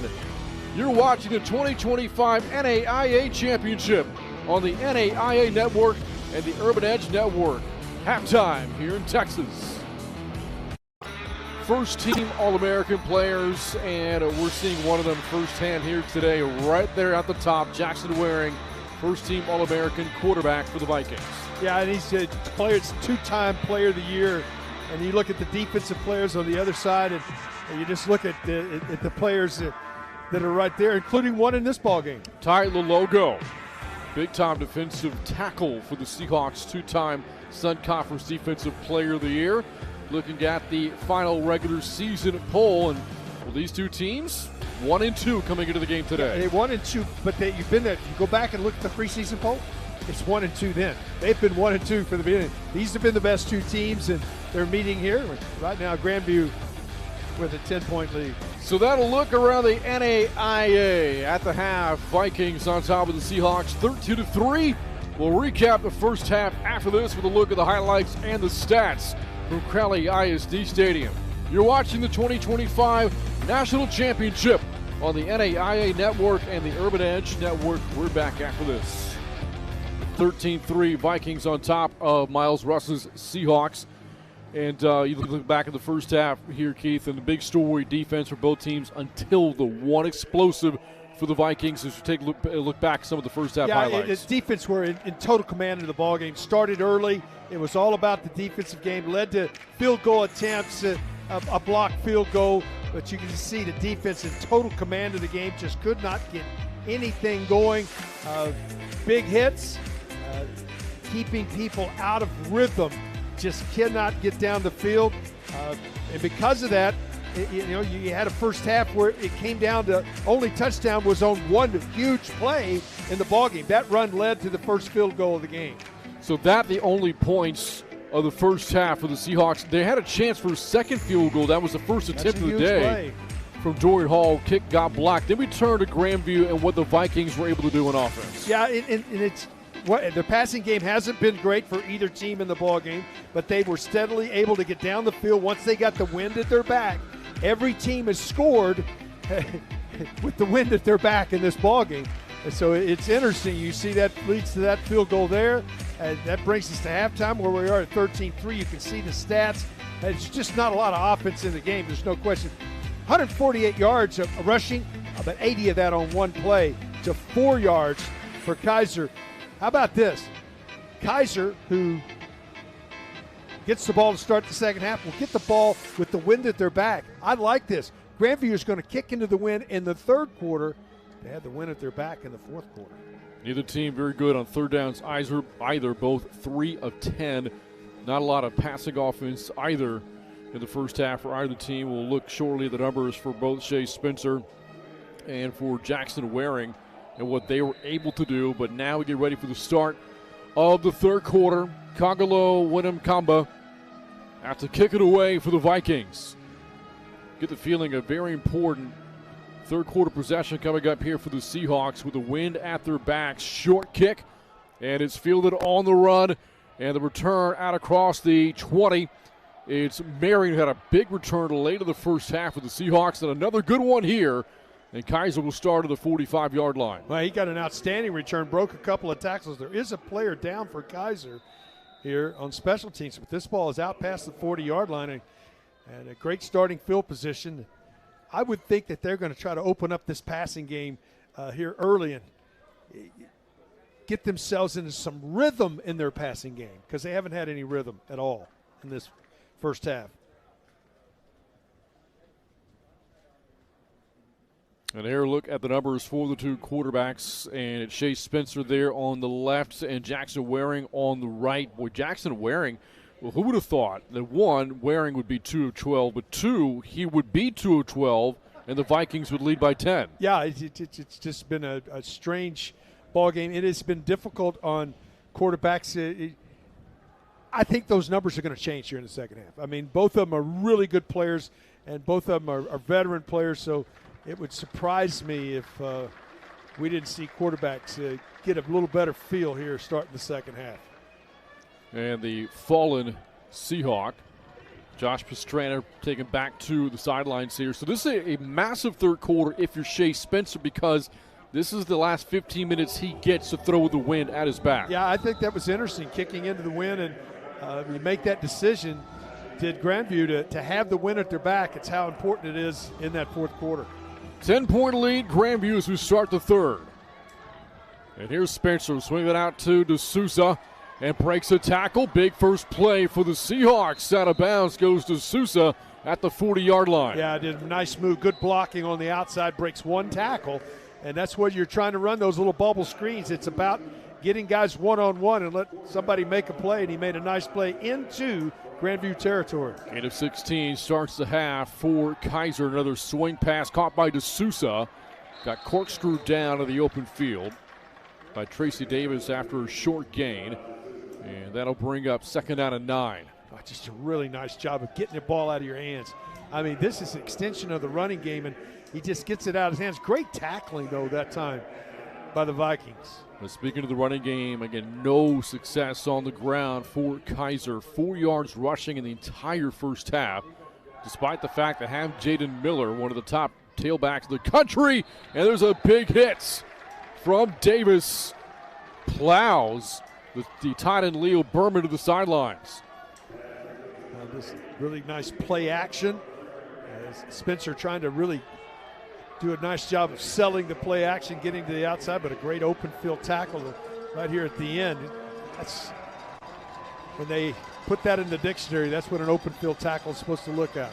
Form tackle. In the first half, Seahawks 3 of 10 on third down.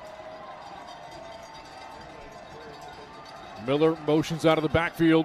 Spencer over the middle, got a man at a first down. Fired the slant to Edwards, who hauls it in to move the sticks. Oh, how about Spencer? It wasn't a great snap, had to control the snap, get his eyes up quickly, and they were bearing down on him. He got blown up as soon as he delivered the football. Excellent opening drive here. Fifth play of the drive coming up here for Kaiser. Look at the cut into the 10-point lead here from Grandview. Again, the Vikings got that huge explosive play late in the first half to make it a 2-score game. And Spencer off the play fake over the middle, got his target, and it's Porcha, the catch Another first down for the Seahawks. A little RPO where you put it in the stomach with a little play action and come up and get an inside seam and a perfectly thrown ball and moves the chains into the red zone. This arguably the most rhythmic drive of the No game doubt. for Kaiser. Setting up in the Vikings red zone.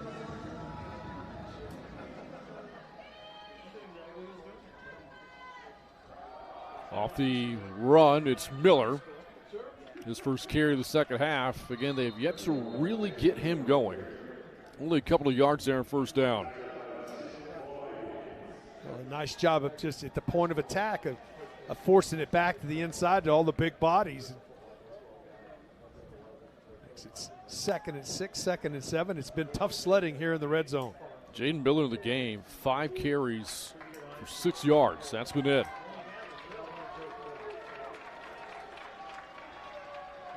A drive that started with good field position after a good kick return from Israel Marian. It's Miller again into a lot of traffic, and he stopped short of the 10. That'll bring up third down for Kaiser. Trying to fool him with an inside trap off of the read. Nice job at inside by Granville to hold the point. I would think they would like to get Spencer maybe out on the edge here where he has a run pass option here on third down. Seahawks are using 2 tight ends. D'Souza just came out of the formation here. Quick screen, Porcha. And Porcha slung down just short of the first. He's down to the 7, about 2 yards short of the first down. Yeah, first real big decision of the ball game. A chip shot field goal. It looks like they're going to go for it here on fourth down. And you want to take advantage of this, by far their best drive of the ball game to start the second half. 9th play of the drive coming up.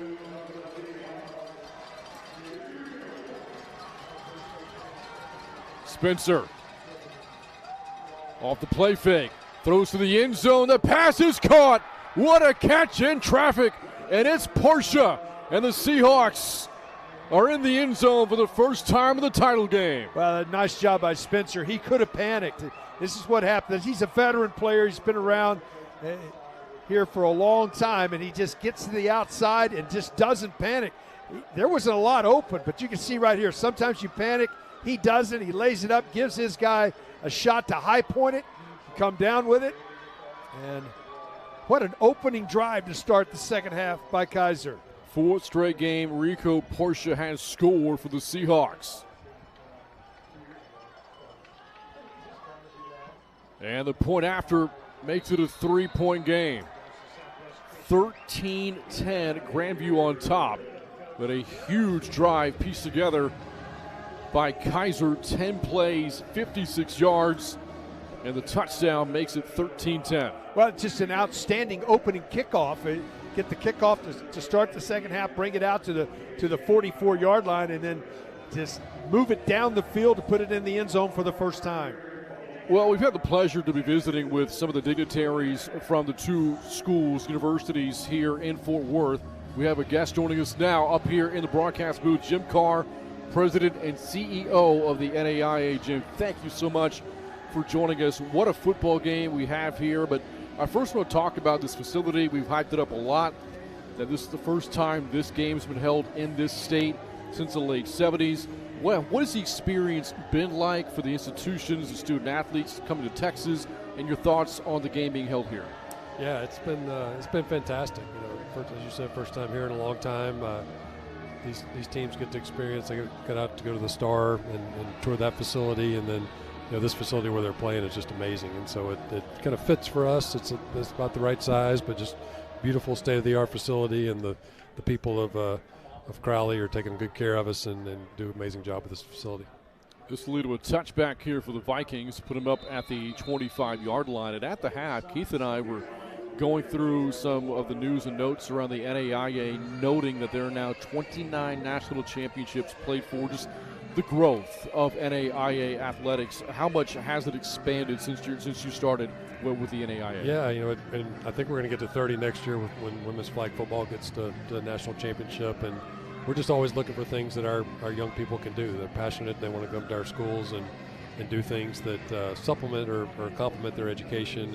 And with all the kind of what I consider sort of chaos in major college athletics these days, I think there's a place for the NAIA and what we think is the right way to play. Yeah, and the $1.3 billion worth of scholarship to go to these different athletes across the country. I mean, that's education for people that may not get that opportunity to get an education. Yeah, absolutely right, Keith. And that's what we talk a lot about with our presidents, our ADs, our coaches, that these students can come and get an education, pursue something they really like to do, and as you said, help pay for their education along the way. Yeah, because athletics it is something, there's a passion for these young, but we all know that the chances of making a living out of athletics is very slim, but your life, the education you get is going to be a lifetime worth. Absolutely, and it's education in the classroom, but we always feel like athletics provides the best classroom. You can learn so much through being a great teammate, learning discipline, learning how to be successful, and so our student athletes certainly show that every day. Here's Waring back to throw and second and long, and that pass is dropped. Broken up near the sidelines by Eli Bertrand, who we have to call his name in this game, makes his first impact play there. Brings up third down and long. And, here at the stadium in Fort Worth, we see the NAIA logo very prominent, all the signage around the stadium, but you also see the phrase, the right way to play. What does that mean? Yeah, I was alluding to it a little bit earlier. For us, it means college athletics the way I think a lot of people think it was intended to be. I mean, you're there to get an education first, but be able to play sports second and build your character and then do things to go on to be successful in life. On third down, Waring back to pass, well protected over the middle, and a couple of broken tackles, and Williams a first down for the Vikings across the 35. Well, their third down conversions have been really hard in this ballgame because these two defenses have been outstanding. What a great run after the catch. Coverage was great down the field, but right here, breaking those extra tackles right there, that last one gets the first down. Of course, Jim, this monumental game here, national champion will be crowned by Games End, a 3-point contest right now. You have a reigning national champion in Grandview against a team 2 years removed from theirs in Kaiser. What have been your thoughts of the game so far? Oh, it's been fantastic. I somewhat jokingly say I just pull for close games, and we certainly have one here with a recent touchdown by Kaiser, and so it looks like we're in for a great finish. There's something also special about the two institutions that are here. Whoever wins this game will have claimed their second fall national championship. Grandview's men's soccer program winning one, and Kaiser's women's soccer program winning another. Yeah, certainly two powerhouse programs, not just the football teams, but broad-based athletic programs, and both are right up at the top of our Directors' Cup every year, and starts with great presidents, great ADs, and just a lot of great coaches. Yeah, think about Grandview. Over the last 13 years alone, their wrestling program has won 12 national titles. Wow. And we talk a lot about Kaiser, and their athletics program has already boasted 27 national championships. Yeah, it's amazing. And as you said, that I don't think we'll ever see another run in any sport in the NAIA, but wrestling for sure with those 12 national championships, and Kaiser, a nice broad-based program as well. You can see why he is a 2-time reigning NAIA Player of the Year with that play right there. Yes. He was in real trouble and found a way to get something out of it to make it a manageable third down when you were in second and long. And of course, the exposure for the NAIA with our broadcast here from Fort Worth as well, just being able to have fans experience a game like this on this type of network is very special as well. Yeah, the partnership with UN's been nothing short of amazing for us. We've had several partners over the years. We've done some things with ESPN, but UN is the perfect spot for us and allows us to broadcast all of our championships in a really great way and get a lot of exposure and drive some revenue as well. Well, there's a big-time sack for the Seahawks defense, and they're fired up. Keo Jenkins bringing him down. And after giving up the first down catch to Bryant Williams, Kaiser's defense stiffens up and a chance to get the offense back on the field, feeling some momentum right now. Yeah, got some momentum. It's interesting. Grandview decided, obviously they had to kick the second half, but they decided to kick into the breeze, and it has been difficult to score going left to right on your screen. And so see if they can get a defensive stop here, and tough to punt into as well. Line drive punt, and the fair catch is made by Elijah Edwards. Jim, thank you so much for joining us. Enjoy the rest of the game. Yeah, you guys are doing a great job. Appreciate all the support. Time out on the field. Rest of the telecast. You got it. And again, Jim Carr, President and CEO of the NAIA. We got ourselves a game. The Seahawks climbing back in it. 13-10, Grandview on top. 6.5 to go in the third, but Kaiser's got it when we come back after this. 13-3, Grandview on top. Kaiser, though, with momentum and the football. 6.5 to go in the third quarter. On the topic of the Seahawks, more on their veteran 7th-year quarterback, Shea Spencer. Let's hear from Haley Lewis. You guys heard it right. 7 years he's been associated with the program. This is actually his third title game that he's gotten to play in, and it's one last shot for him at the trophy. A couple years back, he was recovering from an ACL surgery. He had to watch the title game on the couch, and now he says he is eager to get out there and get a trophy himself. Now, what's unique about him is that Coach Russ says he's an extension of the coaching staff on the field. He even calls him his own type of coach out there. The way he is able to corral and lead these guys, definitely the heartbeat of this Kaiser team. We'll have to see if he can get him back in this one today. Yeah, Haley, he is one of the great stories in all of NAIA football, given the time he's spent with Kaiser's been there since the beginning. So early was his time with the Seahawks program. When he first arrived for fall camp, they didn't have a practice field yet. They were practicing on a baseball field back then. Yeah, and then he helped them put sod in on their practice facility, he was telling us. So go from having done that to now trying to guide his team to its second national championship. And this is third start ever in the title game. He takes over. Down by 3 at the 28-yard line. Back to pass, heaving it deep. He's got a man, and it's Porcha the catch. Rico Porcha breaking tackles all the way down to the 26. Great blocking that time and a well-designed play. It was an out and up from the inside slot receiver, but it took time for it to develop. It drew the safety into the slot and gets him to the outside, and one pitch and catch down to the 26-yard line. That's a 46-yard pickup for Rico Porcha. Well, here comes Kaiser. Down by 10 to the start of the half. Last time out, pieced together a touchdown drive, looking to make it 2 in a row and to retake the lead. For the Vikings, 26. Spencer swings it out. D'Souza got tripped up. Good open field tackle from Kellen Moore, who had a big play in this game a year ago against Kaiser, and it's 2nd and long. Yeah, reading that well does the safety Moore. He comes up, shoots it in underneath, and just gets enough of the ankle to get him on the ground for a negative play, and it'll make it 2nd and long. Kellen Moore picked off Spencer in last year's championship game in North Carolina.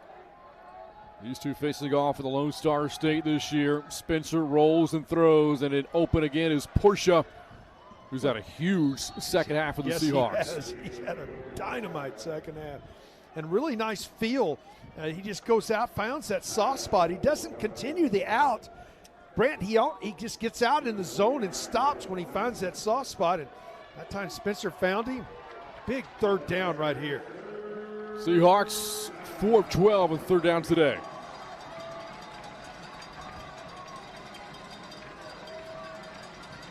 Empty backfield for Spencer. D'Souza off his hands and incomplete. Ball just sailed just a little bit on Spencer. I think they're going to have to, I would try to tie the game, and that's what they're going to do. They bring the field goal unit on the field and try to get this ball game tied up. So after that big 46-yard hookup to Rico Porcha, the drive stalls, but at field goal range is Dorian Hall. 1 of 2 today. His miss was blocked. From 36 yards out to tie the game.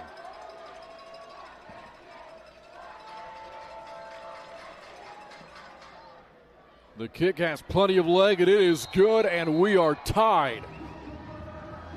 10 unanswered scored in the third quarter by the Seahawks, and the title game deadlock now at 13. Well, the big play on that drive is obviously the pass to Porcha on the double move on the outside. But how about, got to give the Vikings defense credit. They come up and find a way to get a stop to keep this game tied. And 26 points on the board, all 26 have scored right to left on your screen. So it's amazing what that win is, how big a factor it's been. It's now time to announce the winner of the 2025 Cliff Harris Award of the NAIA. The award recognizes the top small college defensive player in the country, highlighting exceptional talent the contributions to the game. And this year's winner is Thomas Ibrahim from Southeastern University. Led the NAIA in sacks and tackles for loss, 11 and 24 respectively. On top of that, 68 tackles, nearly half of which were solo. And he was the leading defensive vote getter of the 2025 AFCA NAIA All-American team. So congratulations again to Thomas Ibrahim from Southeastern University. 1st and 10, Vikings coming up from the 25. And their 10-point lead now has disappeared, and we'll see how they respond. Yeah, they've got to find some rhythm. The biggest play of the game is an explosive run of 80 yards. They've got to find a way to just get something going, especially into this breeze. And a lot of that starts with the running game. See if they can get some positive yardage on 1st down. And on the other side, if you're Kaiser, keep doing what you're doing. They have done an outstanding job defensively in these last 2 quarters. Outside of the one run from Dalten Van Pelt late in the first half, neither team has run the ball effectively. It is Van Pelt's barrels ahead of the 28 for about 3 yards on 1st down. I beg your pardon, that was Ethan Schultz on the carry there for the Vikings.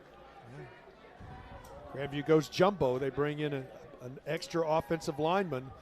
And that offensive lineman try to get some push here.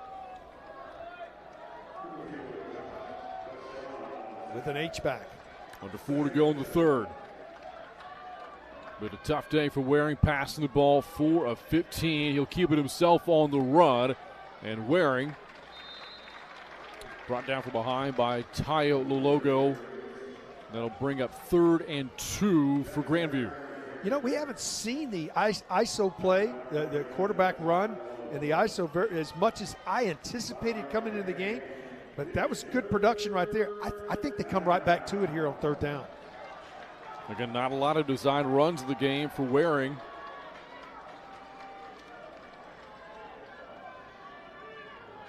Certainly an option here on 3rd and 2.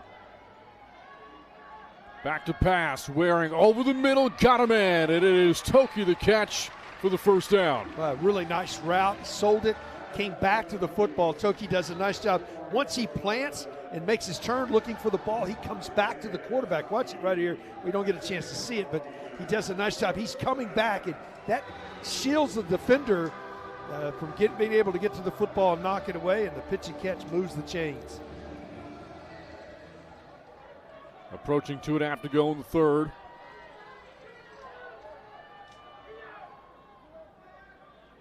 As Waring operates under center.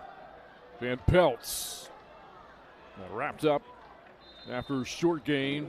Malik Raz, sophomore safety, on the stop there for the Seahawks. Just nice pursuit. You saw all those white jerseys flying to the football there once there was contact made. He was trying to push forward. They don't come back to, it's a good play and do a little play action off of that play here on 2nd down. Again, the run game a huge strength for Grandview all year long. 8th best rushing offense in the country. Beyond one run bottled up today. And this run for Van Pelt yields about 2, maybe 3 more yards. 3rd down and 6 here for the Vikings. You're in some type of play, I would think that you're going to have to throw the football here and make some changes on both sides. Wholesale changes defensively.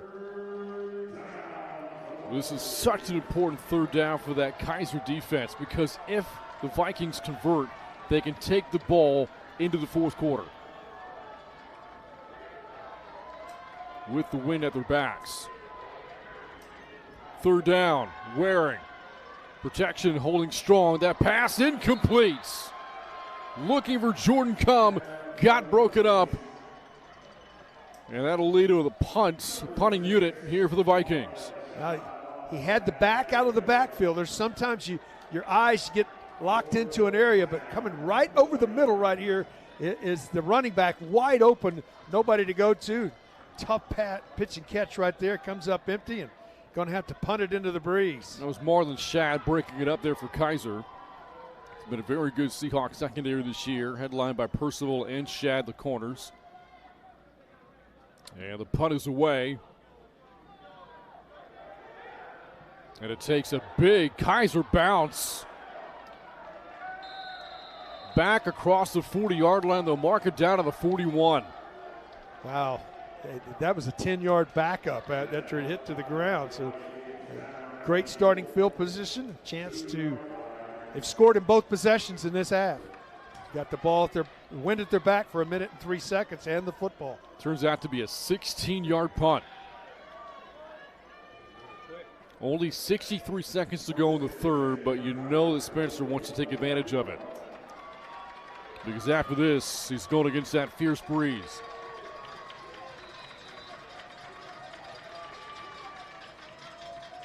Here's D'Souza coming in motion. And he'll make the catch on the swing pass. And D'Souza stumbles out of bounds for a first down. Well, they caught the Vikings in man coverage that time, Bryant, and when they do, he goes in motion one direction, and he comes back the other way. He just gets to the outside, and the man that was matched up on it was tardy getting out there, so he got the corner. And sometimes formations allow you to get the corner, and then his speed got him into Grandview territory. Gain of 16 yards and first down. 30 seconds to go in the third, and this run sniffed out. Jackson Filer brings down Dylan Simon for a loss of 4. Boy, he exploded off of the corner that time. He was in the back, almost there for the mesh between the quarterback and the running back. Be down under. They're going to get this play off before we get to the end of the quarter. Well, Filer got right by the block attempt of Anthony Strabinlu. And the Seahawks will go to the fourth quarter with the football in Vikings territory after a big third from Keiser. Quarter. Down 10 of the break, but we are squared at 13 going into the fourth. The national championship game coming down to the final 15 minutes. Vikings, Seahawks, tied at 13. You're watching the 2025 NAIA Football Championship game on the NAIA Network and the Urban Edge Network. Back after this from Fort Worth. Ready for the start of the fourth quarter. This one is tight going down to the wire. Kaiser, Grandview tied at 13 apiece. Not a lot of scoring in the first three quarters. As you look at the offensive numbers for the two teams, so what they've been able to piece together. And it's been fairly even, Keith, but for the Seahawks, unable to really run the football effectively, and for Grandview, vice versa, their passing game is yet to get going. Yeah, we knew that it was going to be a passing game for Kaiser, but they have also really here in the playoffs established a running game. Haven't been able to get that going, but into this breeze here in the fourth quarter, they may have to get that running game going. Seahawks in football to start the fourth quarter, but now going against the wind. A lot of finger pointing here, and this will be a false start against the Seahawks. You don't want to be backing up now because number you're 69, going in the direction 5-yard penalty, left to right on your second screen, down. north to south. Making it very difficult on yourself right now.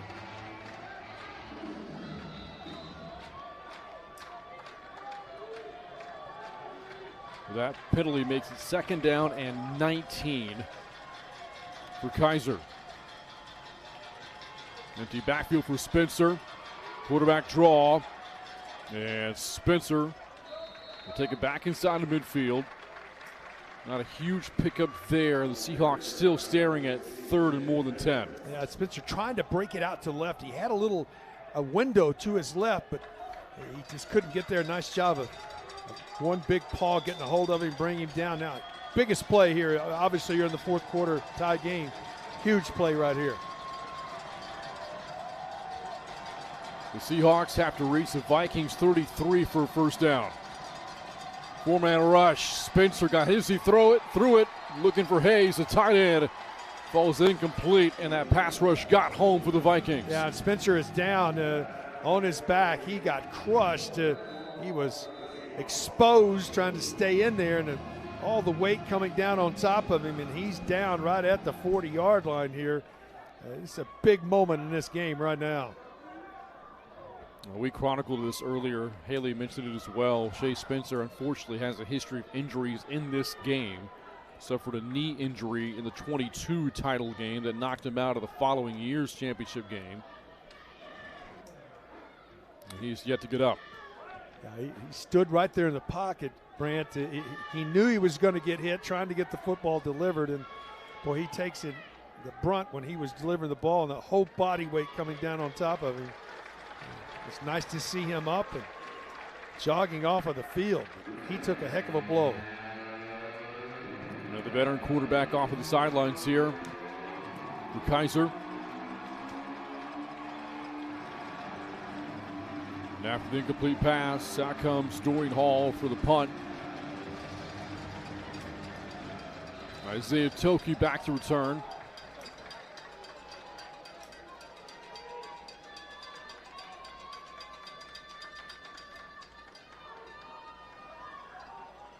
High snap to the freshman punter, gets it away with a rush coming. Takes a Seahawks bounce. Oh, an outstanding punt. All the way down to the 16-yard line. It's been a major part of this game. Like I said, a career-long 72 yards, and then comes up with a big punt right there. Gets that ball off. Grandview was coming after it and backs him all the way up. Just outside the 10-yard line. They're going to mark it at the 11. Yeah, correction, the 11-yard line, not the 16. Second time that Hall has pinned the Vikings behind their own 20. But the last time he did that, wound up seeing a Dalten Van Pelt home run. 80-yard run late in the first half from the zone 20.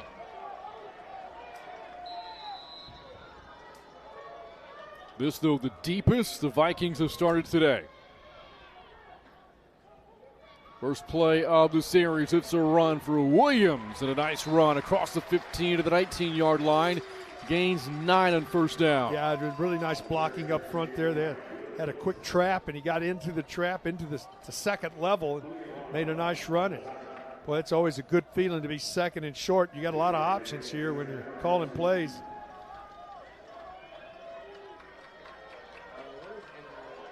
They'll give him 8, second down and 2. And Waring will hand it off, and a big hole off the left side for Williams. And finally brought down just short of the 30-yard line. That'll move the sticks on a gain of 10. Nice job of those guys up front. Had a little twist going on up front defensively and caught that twist. Williams does a nice job. Watch, he catch his twist and then bounce it to the outside right here. And boy, he was almost through that tackle and into the clear. 2 minutes gone by in the fourth. Grandview is yet to score in the second half. Last time they did score, that touchdown run from Van Pelt late in the second quarter. Off the play fake, Waring going to swing it out to Van Pelt. Makes one man miss and skirts it out of bounds. They're going to mark him out of the 31, so a gain of about 3. Well, nice job that time by Jackson Moore. And he looks down the field. He was looking for a seam route at the top of your screen. But when he saw it was covered, he had time to check it down and get it to the outside and live to play another down. This is the 70th NAIA National Championship game. The first one in 1956 ended in a 0-0 tie between Montana State and St. Joseph's. They split the title. And there's a run for Van Pelt. They'll mark him down to the 36. Good second down run brings up 3rd down and 2. Just get the feeling that the Vikings want to impose their will right now. It's very grind them out. They're not in a hurry to get to the line of scrimmage and just trying to use their muscle right here. Physical. 3rd and 2. Waring hands off to Van Pelt. Finds another hole. Van Pelt switches arms with the football. And out of bounds he goes after a Viking first down. Really nice job. Again, those guys up front, you can see them in the huddle sometimes say, hey, put it on our shoulders. Let's take on and run it north and south. And right now they're moving the ball, running the football. Understand that Shea Spencer, Seahawks quarterback, remember he took a hard hit last time Kaiser had the ball, walking a bit gingerly on the sidelines, but gave his athletic trainer a thumbs up. He'll be good to come back in when the Seahawks come back on offense. Here's a backside screen for the tight end Clayberg, and Lance Clayberg with a first down to the Kaiser 40-yard line. Yeah, really nice setup. It really was set up with a great play fake on the outside and drop it back down to the left. And Clayberg does a nice job of making a move and getting the first down at the 40-yard line. This is the best drive we've seen here in the second half by far. Started back at the Viking 11. Now the Seahawks 40. 7 play of the drive coming up. A drive that's already eaten up close to 4 minutes. Off the play fake, Waring. Pressure coming, on the run, throws, got a target, catch is made, inside the 10, all the way into the end zone for the touchdown. Corey Phillips, 40 yards away, and the Vikings are back on top. Waring does a great job of just getting to the outside after the play fake. He had to get away from a defender and make a move in the backfield, and then lays it up, and his big tight end goes up, makes a nice catch. And then that word again, physical finish for the touchdown.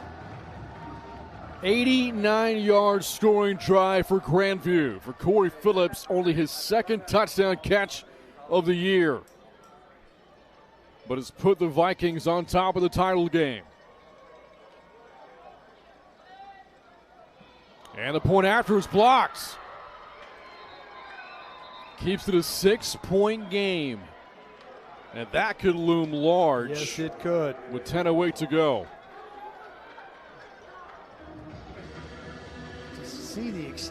Just a great job right there by Waring to lay it to the outside and then secured the catch and then finished physically at the end to get into the end zone.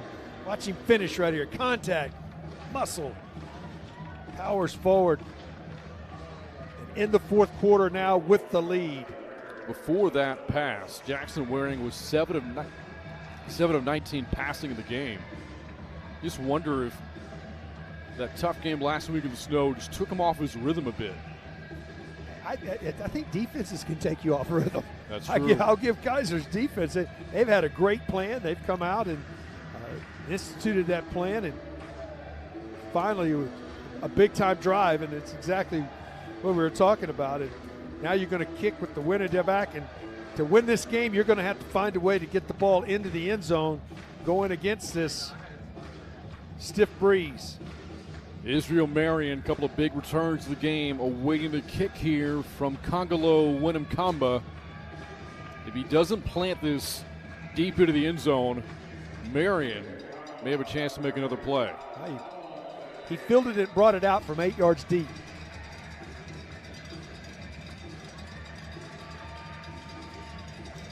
Six-point game, 10 minutes and change left.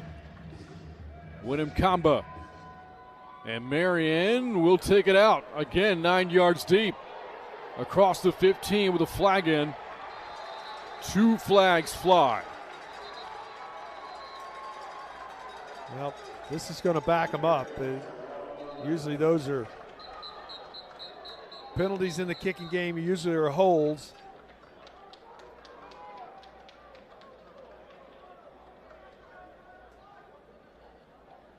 And that's the kicker, by the way, Winnamkamba, who's down.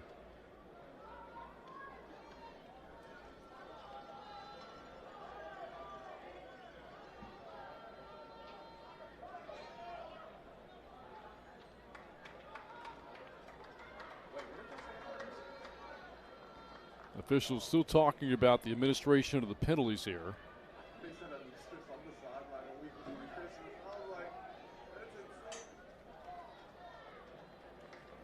Holding, return team, number 4, 10-yard penalty from the spot of the foul, first down. You don't fault Marian from wanting to make a play. This is the championship game. However, with his decision to bring it out, had he taken a knee or let the ball go, you're starting at the 25. Now that turns out to be essentially a 15-yard mistake because the Seahawks are starting at the 10. Yeah, 90 yards away. It's good to see Spencer back out there to start this drive. Backed up at his own 10. A run on first down. Miller is yet to get things going in the game. One of his better runs of the day, and that's good for about 10 at a first down with the Seahawks. Yeah, got him out on the corner. That's the first time that he's had space the entire ball game. Jaden Miller has had a really good season, and he is an integral part of this offense. But he's been bottled up the entire ball game. Finally found some space and a first down.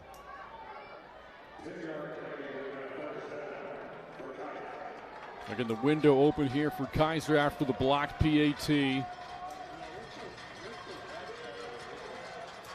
the Seahawks can find a way to drive and score a touchdown of their own, a chance to maybe retake the lead. And here's Miller. Scurries up for about 3 yards and first down.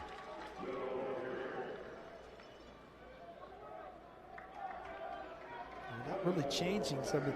The most success in the passing game, Brand, has been the bubble screens or the quick screens to the outside and getting their talented receivers the ball in their hand with some blockers in front of them. That's what they go to here. Here's Spencer on 2nd and 7. Heavy dose of the run game here. And Miller bounces out to the outside but can't get away from Cade Sheedy. Big time tackle there for the Vikings. Well, Miller had some space.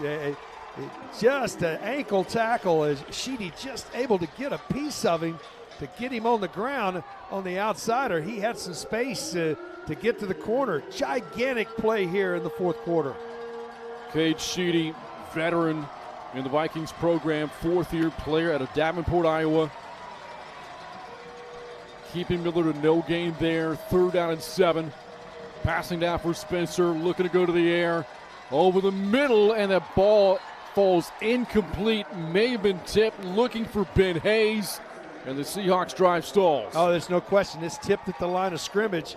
He had Hayes open in a curl route, and just a nice job. Didn't get the chance to see who got a piece of it. Definitely right there. Number 9 got a nice, boy, he's had a great ball game. That's Jackson. Jackson Filer. He's had a great ball game. Playing for his hometown program out of Des Moines. Was named as an All-American, 2nd team All-American honors this year. And you're right, he's had his hair on fire today. Yes, he has.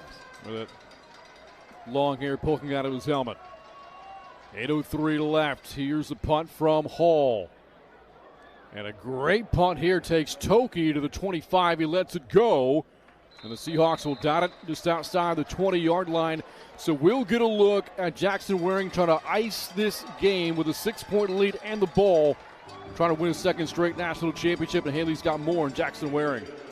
We talked about Shea Spencer being the heartbeat of Kaiser's team. When we look at Grandview, it's really the powerhouse when you talk about Jackson Waring, what he's been able to do. And we can talk on and on about his on-the-field accomplishments, also being the NAIA Player of the Year 2 years in a row. But really what his coaches and players talk about is the type of leadership that he brings to this team, especially in the locker room. He knows everyone. He's going to make a connection with you, not only if you're on the offensive side of the ball, doesn't matter your position group.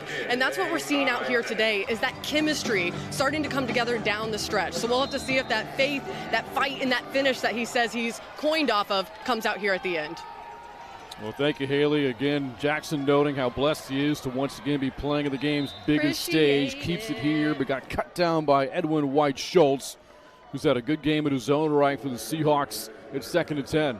I loved his statement. To add on to what Haley was talking about, I read a statement this week. He talked about that it was 22 people. It wasn't one person that helped him get to the championship.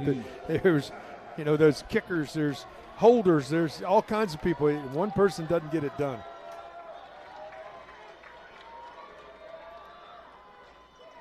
Second down and long. Van Pelt's got wrapped up. Slung down to the sidelines. It's Jacob Bynes to stop there for Kaiser. Well, you got a massive 3rd down coming up in this game. Now the first two were running plays, got to the outside. He did stay in bounds, so the clock is moving. I mean, it's becoming a factor now. We under 6:50 to go in the ball game. Seahawks do have all 3 timeouts left. But if the Vikings can convert, you figure they can probably chew off another 2 minutes off that clock.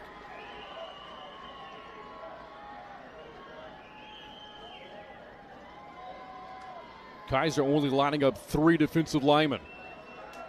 8 in coverage. Waring steps up. Throws on the run, downfield for Williams, and he makes the catch. Bryant Williams, what a play. Down to the Seahawks, 35.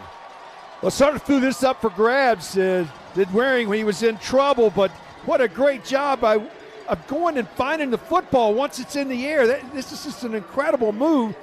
You can see under distress, just lays it up, and watch him find the ball, high point it, come get it, cuts it off, and a gigantic play. That's a championship play in a championship football game. For the majority of this game, this Vikings offense has been held in check with the exception of 3 plays. The 2 touchdowns and that big hookup to Bryant Williams. Now the Seahawks 35, Van Pelt to the 29. Now the big guys trying to impose their will up front. Those offensive linemen love this. A lead in the fourth quarter, know you're going to run the ball. Hey, you got to find a way to get a stop, and boy, that's great yardage on first down right there, just right up the gut. And since the wind is at the back of the Vikings, they're already approaching field goal range here. Points of any kind makes it a 2-possession lead. It's Van Pelt. And Van Pelt carrying Seahawks with him for a first down to the 24. Boy, these running backs have been outstanding today here for Grandview, both of them. And that was an incredible play by Wilson, and Van Pelt's just been outstanding. Of course, his big run, one of the differences in the game. Jackson Waring was player of the game, the national title game a year ago, but Dalton Van Pelt is making his case today. Absolutely. 15 carries for $147. And that monumental 80-yard score in the first half. Getting a breather here on first down. Clock winding. Under 4.5 to go. And it's Schultz.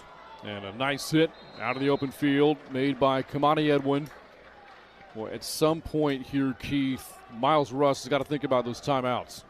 I don't think you'll do it until you get under 4 minutes. Now we're at the 4-minute mark. If you can get a stop here and make it 3rd and long, it might be a really good time to use one of your 3 timeouts right now.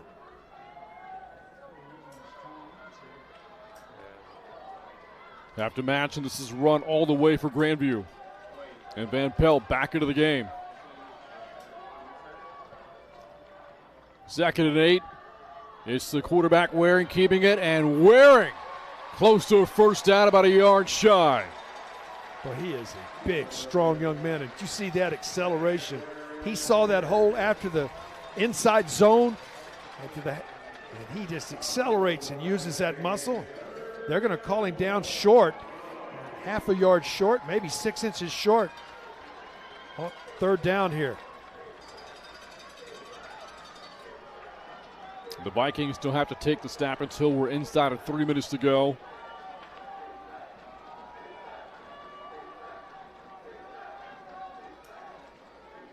And it's Van Pelt, and he's tripped up that second effort.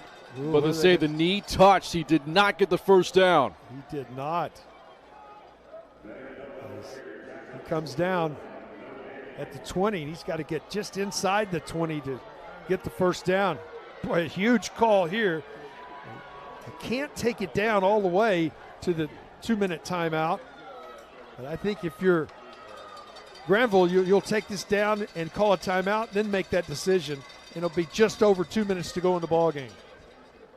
I don't understand why he's taking so long. That's what I'm saying, yeah, because even if they kick a field goal, it's still a 2-possession game. Play clock down to the final 5 seconds. E.J. Peterson will call for the timeout. Stops the game clock, Timeout. 2:09 left. Grandview, their first of the half. All right, Keith, so there's a big decision here to be made by there's a E.J. huge Peterson. decision. You could line up a field goal, and if you make it, it essentially puts the game away, up 2 scores with 2:09 left. But if the field goal is no good or blocked, then the window is very much open for the Seahawks. If you go for it and don't get it, the Seahawks again have life, but if you convert, a chance to maybe ice the game and put it away. Yeah, I think you look at this offensive line on this drive and what they've done. I think you get in the huddle and you look at them and you just say, hey, we're going to go for this. For me, it would be we're going to line up and we're going to come right at you and see if we can get 6 inches. On the other side, let's take the Kaiser side. You got to load the box. I mean, you got to say, hey, you're not running it in the middle here. You may have to get something on the outside, some kind of quarterback a run, that kind of thing. For me, though, I'm going for it here. They're going into a strip breeze. You've got them backed up to the 15-yard line. I think you go for it here and don't risk the field goal. But everybody's got their ideas of what they may want to do. We see Corey Wood, the kicker for the Vikings. He's ready if called upon here.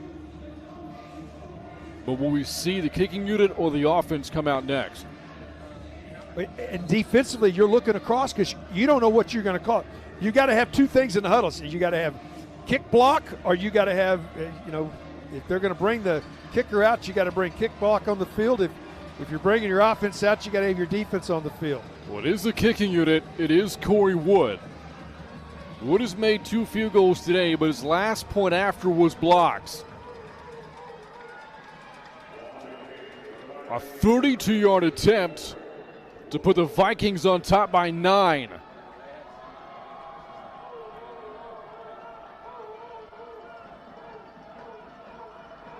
Low snap, and the kick curls in. It's good.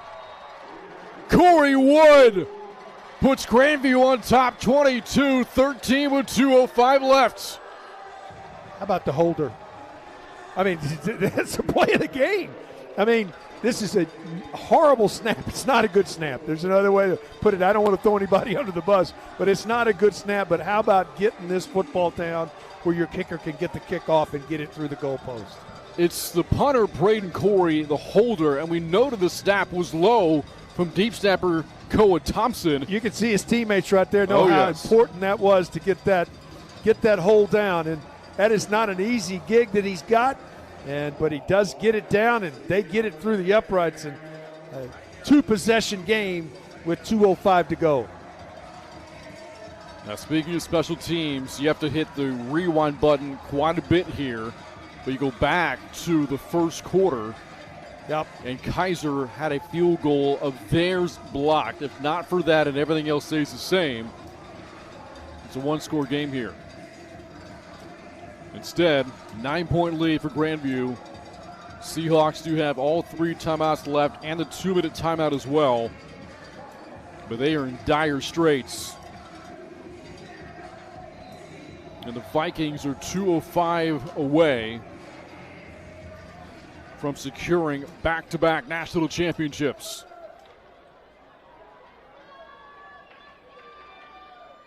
Widom Kamba. Deep kick. And Marian fields it for a touchback. Kaiser the ball, trailing 22-13. Well, they're going to have a 2-minute timeout, so you can run some kind of screen, something little, knowing that the clock is going to stop at the end of the play. So you don't have to try to get vertical on this first play, but you'd love to get some good yardage, knowing that you're going to get the clock stopped. Keith and I noted the weather the entire broadcast. Now, it's beautiful outside, 79 degrees and sunny, but the wind has been a massive factor. All 35 points have been scored, going the opposite way of which Kaiser's moving right now. The Seahawks just did not take advantage enough of the 2 quarters they had the wind at their backs. Spencer steps up, heaves it deep to the sidelines, and over the head of D'Souza, out of bounds. And that'll take us to 2-minute timeout. 2-minute timeout.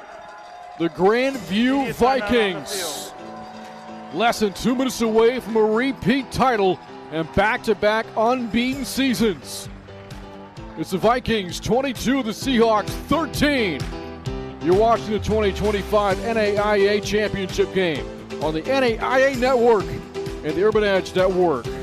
We're back after this from Fort Worth. Last gasp for the Kaiser Seahawks. Minute 58 to go in the fourth. They have a football, but down by 9, 22-13. Tough spot for Miles Russ's team as Grandview was pulled away in the fourth quarter. Game was tied at 13 coming into the fourth. Two big scoring drives for Grandview and a two-possession lead. And the Seahawks are running out of time as Spencer rears back and fires it deep, and that pass is tipped and incomplete. Looking for D'Souza, knocked away by Tracy Davis. It's 3rd and 10. It's nice job of reacting to the football once it got into the air. And sometimes you can leap too early, and when it first watching it live, it looked like he might have left his feet just a hair early, but able to hold on enough to get that right hand up in there. Hosell changes up front. It's just 4-down territory. I don't know that they'll go down the field. Need a first down first.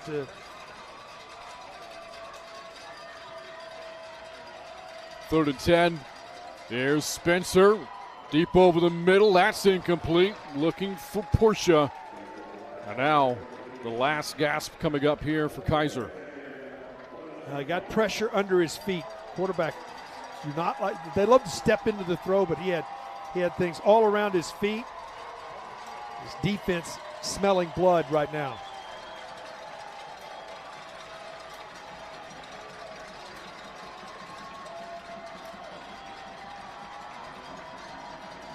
Fourth and 10. Spencer deep to the sidelines, and that catch is made in traffic. What a catch.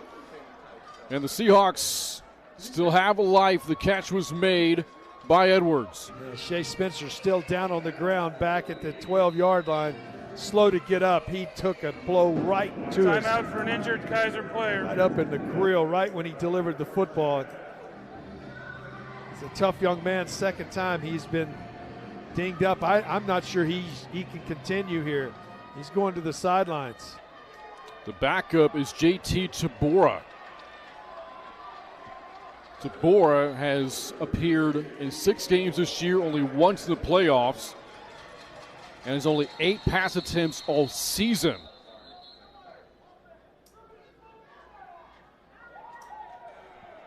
The previous play is under review for the catch on the field. Go back and take a look. This is a 4th down play, remember. So if it's overturned, Grandview would take over at the 20. If the call does stand, it gives Spencer maybe a chance to shake off whatever's ailing him right now and get back into the game. Yep. And a timeout's called, so if he's capable, he could be right back in the ball game. We didn't get a chance to see it. It was a great effort going up between 2 Grandview defenders and coming down. Remember, college football, you only need 1 foot in bounds. As he goes up right here at the end, it's the sidelines. Nice job of high pointing the football right here. Now does he carry it all the way to inbounds easily? Does he maintain possession? Yeah, that's the question. That ball is moving a lot.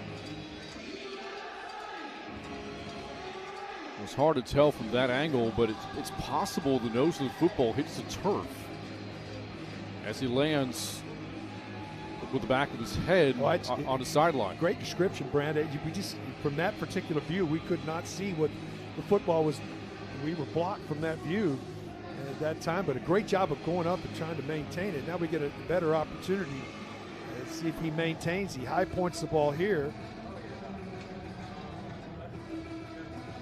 He's ripping at it everywhere. He's got it secured against his shoulder pad right here. After review, the ruling on the field is upheld. Completed pass.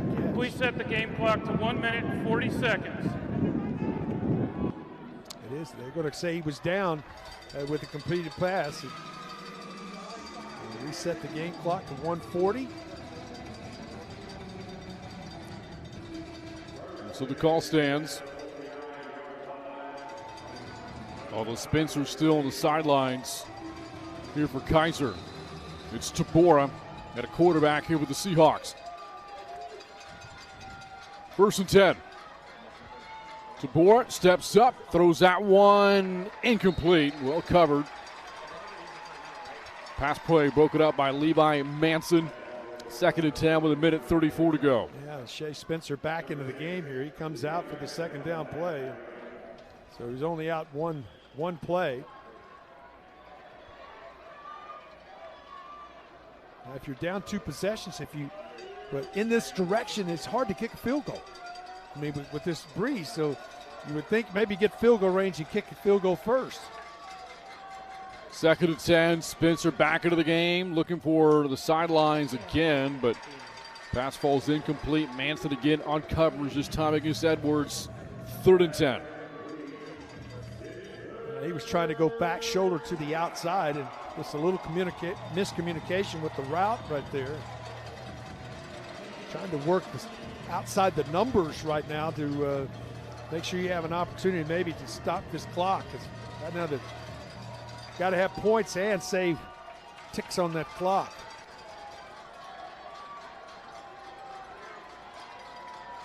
The Seahawks still have all 3 timeouts left. Here's Spencer. Over the middle, incomplete for Hayes, the tight end. And again, Kaiser staring at 4th down. Pressure. You see guys with their hands on the hips, some wholesale changes up front for Grandview, trying to get some fresh bodies in.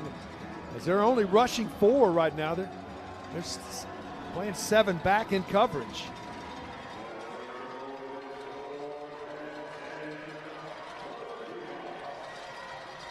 And again, the Seahawks looking to keep the game alive. 4th and 10, Spencer harassed. A flag is in as Spencer gets away, able to get the pass away, caught by Edwards, who's tackled by Manson. But again, there is a flag back at the 40-yard line.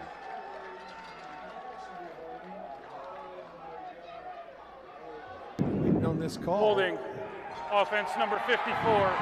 Penalty is declined. A hold called against Ariz. Williams declined, and the Vikings take over with 1:19 left. Just look at this ball game. The inability for Kaiser to run the ball. You think, well, why was that so important? Because these guys, the defensive front, just were pinning their ears back the whole game and in Shea Spencer's face because there was no running game to slow them down to protect. They were thinking about pass on every play. The Seahawks were so one-dimensional in this game. Ground game never got going for Kaiser. Vikings take over the 45. It's Van Pelt. Wrapped up after a gain of a couple of yards there. Kavod Harris on the stop there for Kaiser. And the Seahawks will spend their first time out. Kaiser, their first of the half. Number 91's helmet came off, but the timeout allows him to remain in the game. With the timeouts, you can't go to victory formation, so you'll see Grandview and their base offense running the ball. They won't put it in the air. Coming up when the game is over, Haley will visit with the winning coach from today's game. How about your first year as a head coach?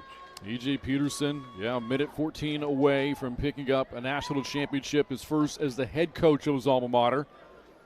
Last 6 years as DC for the Vikings in the school's Hall of Fame. After his tremendous playing career at Grandview, again born and raised in Iowa, and a chance to bring another title home. We'll also announce the most outstanding player, offense and defense from today's game. On-field presentations coming up as well here in Fort Worth.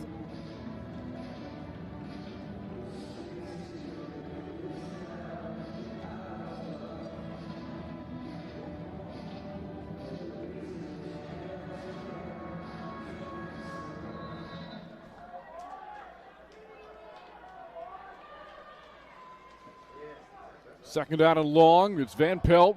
Lost the football. And it looks like Grandview got back on it.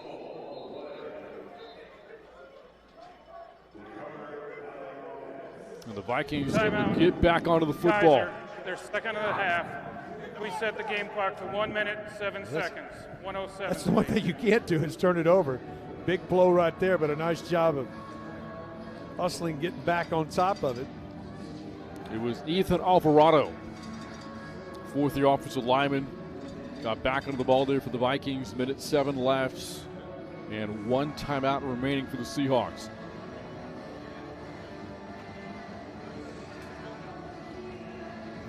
Got a chance. You're more than likely going to get the football back because no way that you're going to throw the ball here and stop the clock. You're going to force them to use their third and final timeout after the third down snap.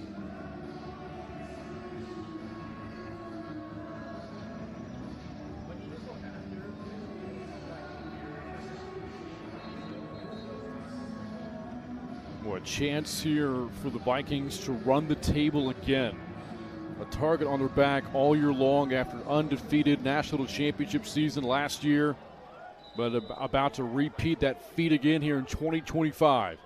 67 seconds to go. Movement coming from the Vikings offensive line.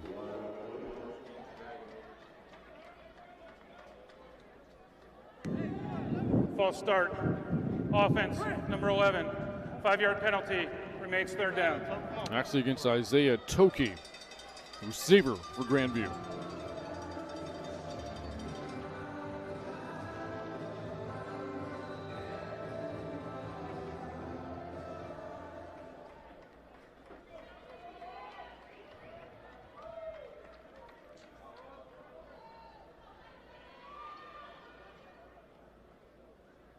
Now third and long, it's Van Pelt with a carry. And that'll lead to the Seahawks taking the third and final timeout. So, Keith, again, the Vikings were getting everybody's best shot all year Kaiser. long. I mean, the pressure for a team to have to try to keep a win streak going, to try to win another national championship, to not lose a game along the way. This is not an easy feat to do once, let alone twice. And they are 62 seconds away from doing that. Yeah, doing that in 28 consecutive wins. You're going to have a target on your shoulder, and it's everybody. It starts with the staff that works in the off season, getting ready to go, your spring practice, leading into what you do in the summer, and then they're fortunate to stay healthy. And it does help that you have the reigning 2-time NAIA Player of the Year at quarterback. You know, Jackson wearing an unbelievable career. Provided the Vikings hold on here, he'll finish his time at Grandview going 39-1, but he didn't have his best game today. Now, made the big throws when they counted, but was able to rely on the run game from Dalten Van Pelt and a terrific effort from this Vikings defense. Yeah, I think that it was a defensive struggle. Now, the elements today played a factor. There's no question with the breeze, but taking advantage of that and not turning the ball over, that's the other big thing is no mistakes.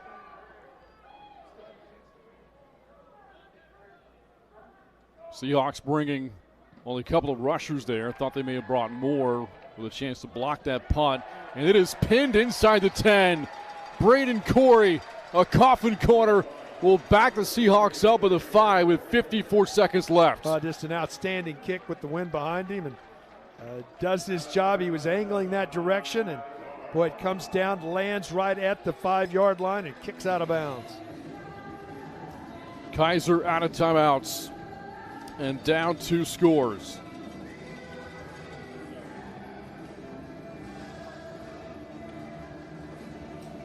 Some clutch fourth quarter plays from Grandview. Corey Phillips, the go-ahead touchdown catch. Bryant Williams with a huge catch, setting up a field goal drive. The kick itself from Corey Wood, all helping to put this game away. That sideline catch is made by D'Souza. Good for a first down with 49 seconds to go. Yeah, the big catch by the tight end is no question one of the big plays. It tied the ball game at the time. Now they missed the extra point at that time, I believe, but made it a 6-point game. Here's Spencer. These could be his final snaps playing college football. And he'll take off and run, and Spencer out of bounds at the 43. He's about 25 yards there with 39 seconds to go. He does a nice job of staying in bounds and managing the sidelines to get this ball out to the 43-yard line. A player that was helping unwrap equipment for this program when it first started 7 years ago. Playing at a championship game for a third time as Grandview calls for timeout. One timeout remaining here for the Vikings with 39 seconds left on the clock. You want to make sure you're in the right position. Eh? Don't start your celebration early until there's zeros on the clock. And I think that's a nice job of taking a timeout and say, all right, let's everybody take a breath. Let's make sure we get our proper personnel in the field and what we're going to do and keep everything in front of us. Correction, this is Grandview's second timeout of the half. Grandview played in the Blizzard in the playoff opener, second round game against St. Francis, won that game by 42. Took care of Lindsey Wilson in the quarterfinals, struggled to beat Benedictine last week. Another blizzard in Des Moines. Here they are playing in sunny North Texas on a windy day. For a lot of these players, the first time visiting the Lone Star State. Coach Peterson took them out to Topgolf earlier in the week. We had a chance to catch some practice yesterday, and one of the unique things that Grandview institutes a part of its practices, they use a drone to help film that was really practice. Cool. Yeah, absolutely. Really cool watching how they were using that to take pictures, formations, make sure people are lined up in the right spot. Everything they've done to get ready for this game has worked. Less than a minute away from another title. Spencer pressured, able to flip that out to Simon. Dylan Simon to the 45-yard line. 28 seconds left, and again the Seahawks out of timeouts.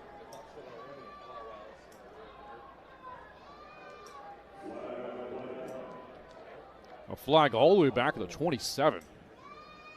Personal foul, roughing the passer, defense number 9. 15-yard penalty added to the end of the run, automatic first down. Called against Jackson Filer. Stops the clock, too, and tacks on 15 yards. So this has been a heck of a drive. Kaiser has elected try to get down and get some points. On the snap at their foul.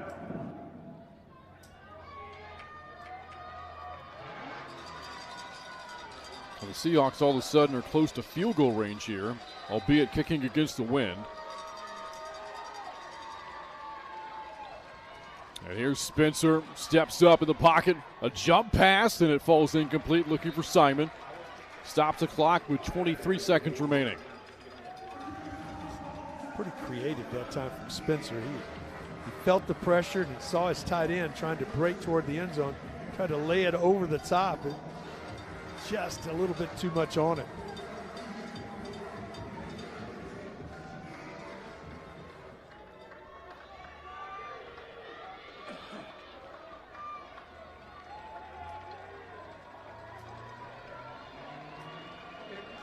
Second and 10 for Spencer, rush coming, and that pass falls incomplete. Targeting Edwards there, 19 seconds to go, 3rd and 10 for Kaiser.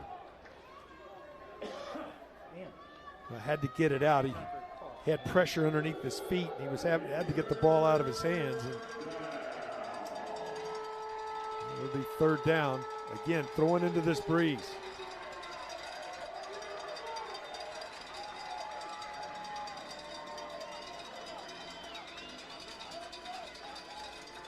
Seahawks trying to extend this game a little bit further. Here's Spencer, steps up, another jump pass caught by DeSouza. Down to the 15-yard line. 11 seconds to go as the clock stops. Clock operator, Spike please quickly set or the have a game play clock to called. 12 seconds. 12 Back to the line of seconds. scrimmage. As soon as the changers start, they will start the clock. Snap back to Spencer. Looking to throw. Throws that to the end zone, and that is incomplete. Looking for Porcha. 6 seconds left. Well, it wouldn't surprise me to see them come out and maybe attempt a field goal right here, and that way they can get an onside kick. That's the only chance the Seahawks have now. But even then, a lot of those 6 seconds, if not all, will be taken up by this field goal try. from Dorian Hall.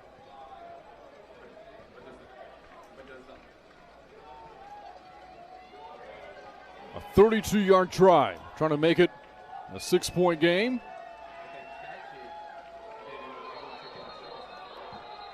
And a flag in before the kick.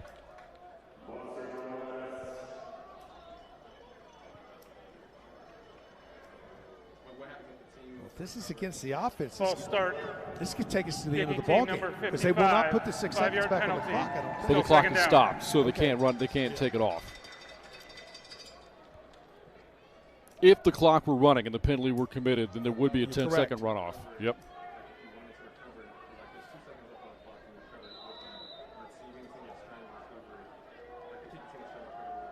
And so now the try coming from 37 yards away.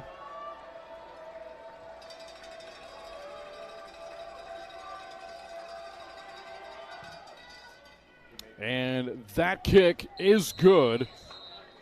And they're going to leave 1 second left on the clock. Now, if you're Kaiser, I'm not sure what really you can do here. Because even an onside kick will take off those final 2 seconds. I would concur because once the ball's touched, the clock will start. You work on it to see if you could get a chance for one Hail Mary somehow. A penalty could extend the game as well. Somebody offsides. And by the way, it took 59 minutes and 58 seconds for someone to score on this end of the field. You had to go that direction and find a way to get points on the board. And that drive started back at their own 5-yard line. Exactly. So that's what I'm saying. You're the risk. But if you match it as a team, Seahawks talking things over with special teams, trying to formulate a plan here. But time is not on their side.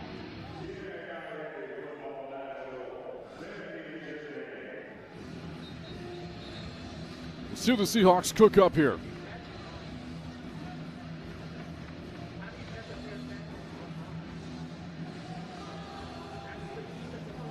Well, they'll be 10 men, 10 yards away from the kicker here, and you'll have one guy back deep.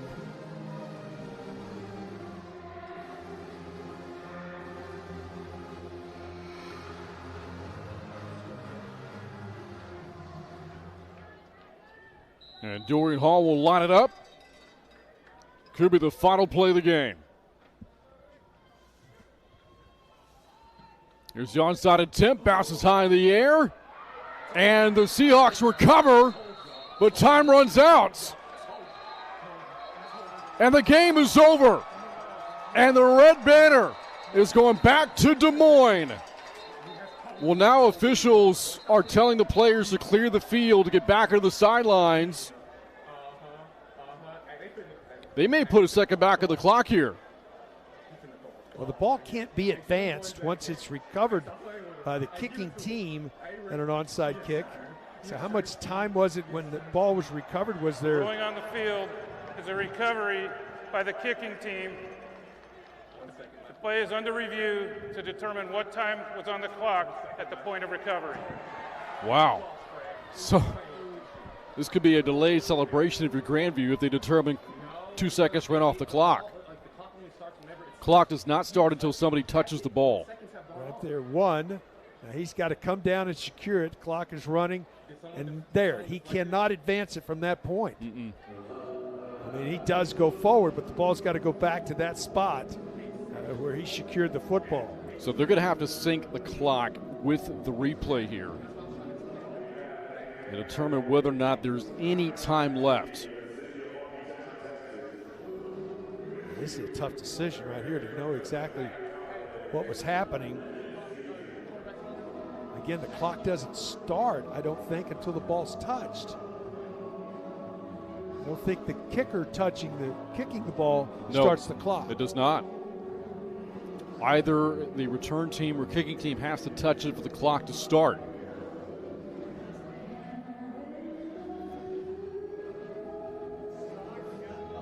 Change of possession automatically stops the clock. After review, the kicking team recovered the ball at the 44-yard line with 1 second on the clock. Wow. Place there, first down, Kaiser. We got one more play to go. Seahawks saying don't celebrate just yet. Keep that champagne on ice for the time being. They got one play to go in this game. It's where he secured the ball. So one Hail Mary shot for Kaiser. Into the breeze, which is not as strong as it was earlier in the game. The Vikings have 4 defenders sitting on the goal line. A Hail Mary for a national championship. Spencer heaves it to the end zone. And that pass is batted down. And the Vikings repeats. A wire-to-wire championship for Grandview. The game is over. And the Red Banners staying put in Des Moines. They hold on to win 22-16 over Kaiser. It took everything. It went to the final tick of the clock to get it done, but 28 in a row and back-to-back national championships. Well, what a run for this team, and it came down to the final second of the season.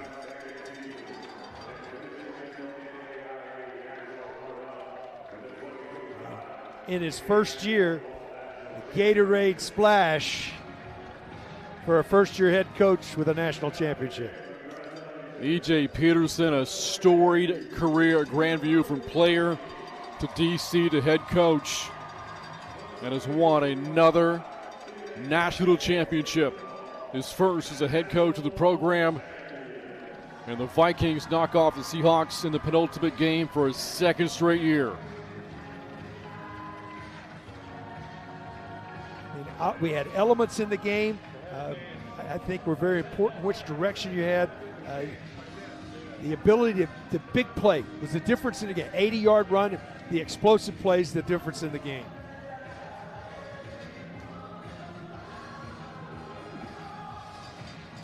Yeah, and they were pushed so many different times by the elements out there playing in 2 games, one a complete blizzard game, one a frigid cold game, found a way to move the ball offensively. The difference in this game were the explosive plays, as I mentioned. They found the opportunity, 80-yard run for a touchdown, and then a big play on 3rd down that got them into the end zone. And those are the 2 big plays of the game, and the explosive plays, the difference in the ball game. There you see the national championship trophy. That's going back to Des Moines. Yeah, you come to a different venue. They come to Texas for the first time in a long time. A really good game. Comes down to an onside kick and a final play, a Hail Mary into the end zone. But they really did an outstanding job. And I think they set the tone with what they did defensively. They pressured the entire ball game. And then the second part of that, the explosive plays. 3 explosive plays, the difference in the game. Well, Keith, an honor covering the 70th national championship game with you. Looking forward to more success for the NAIA moving forward. No question. Enjoyed it, and was a championship game by a championship team. Well, that's going to wrap up our coverage of the 70th NAIA National Championship game. For Keith Moreland and Haley Lewis, Cybrain Freeman saying so long from Fort Worth. The final score, Grandview 22, Kaiser 16. The Vikings are champions once again.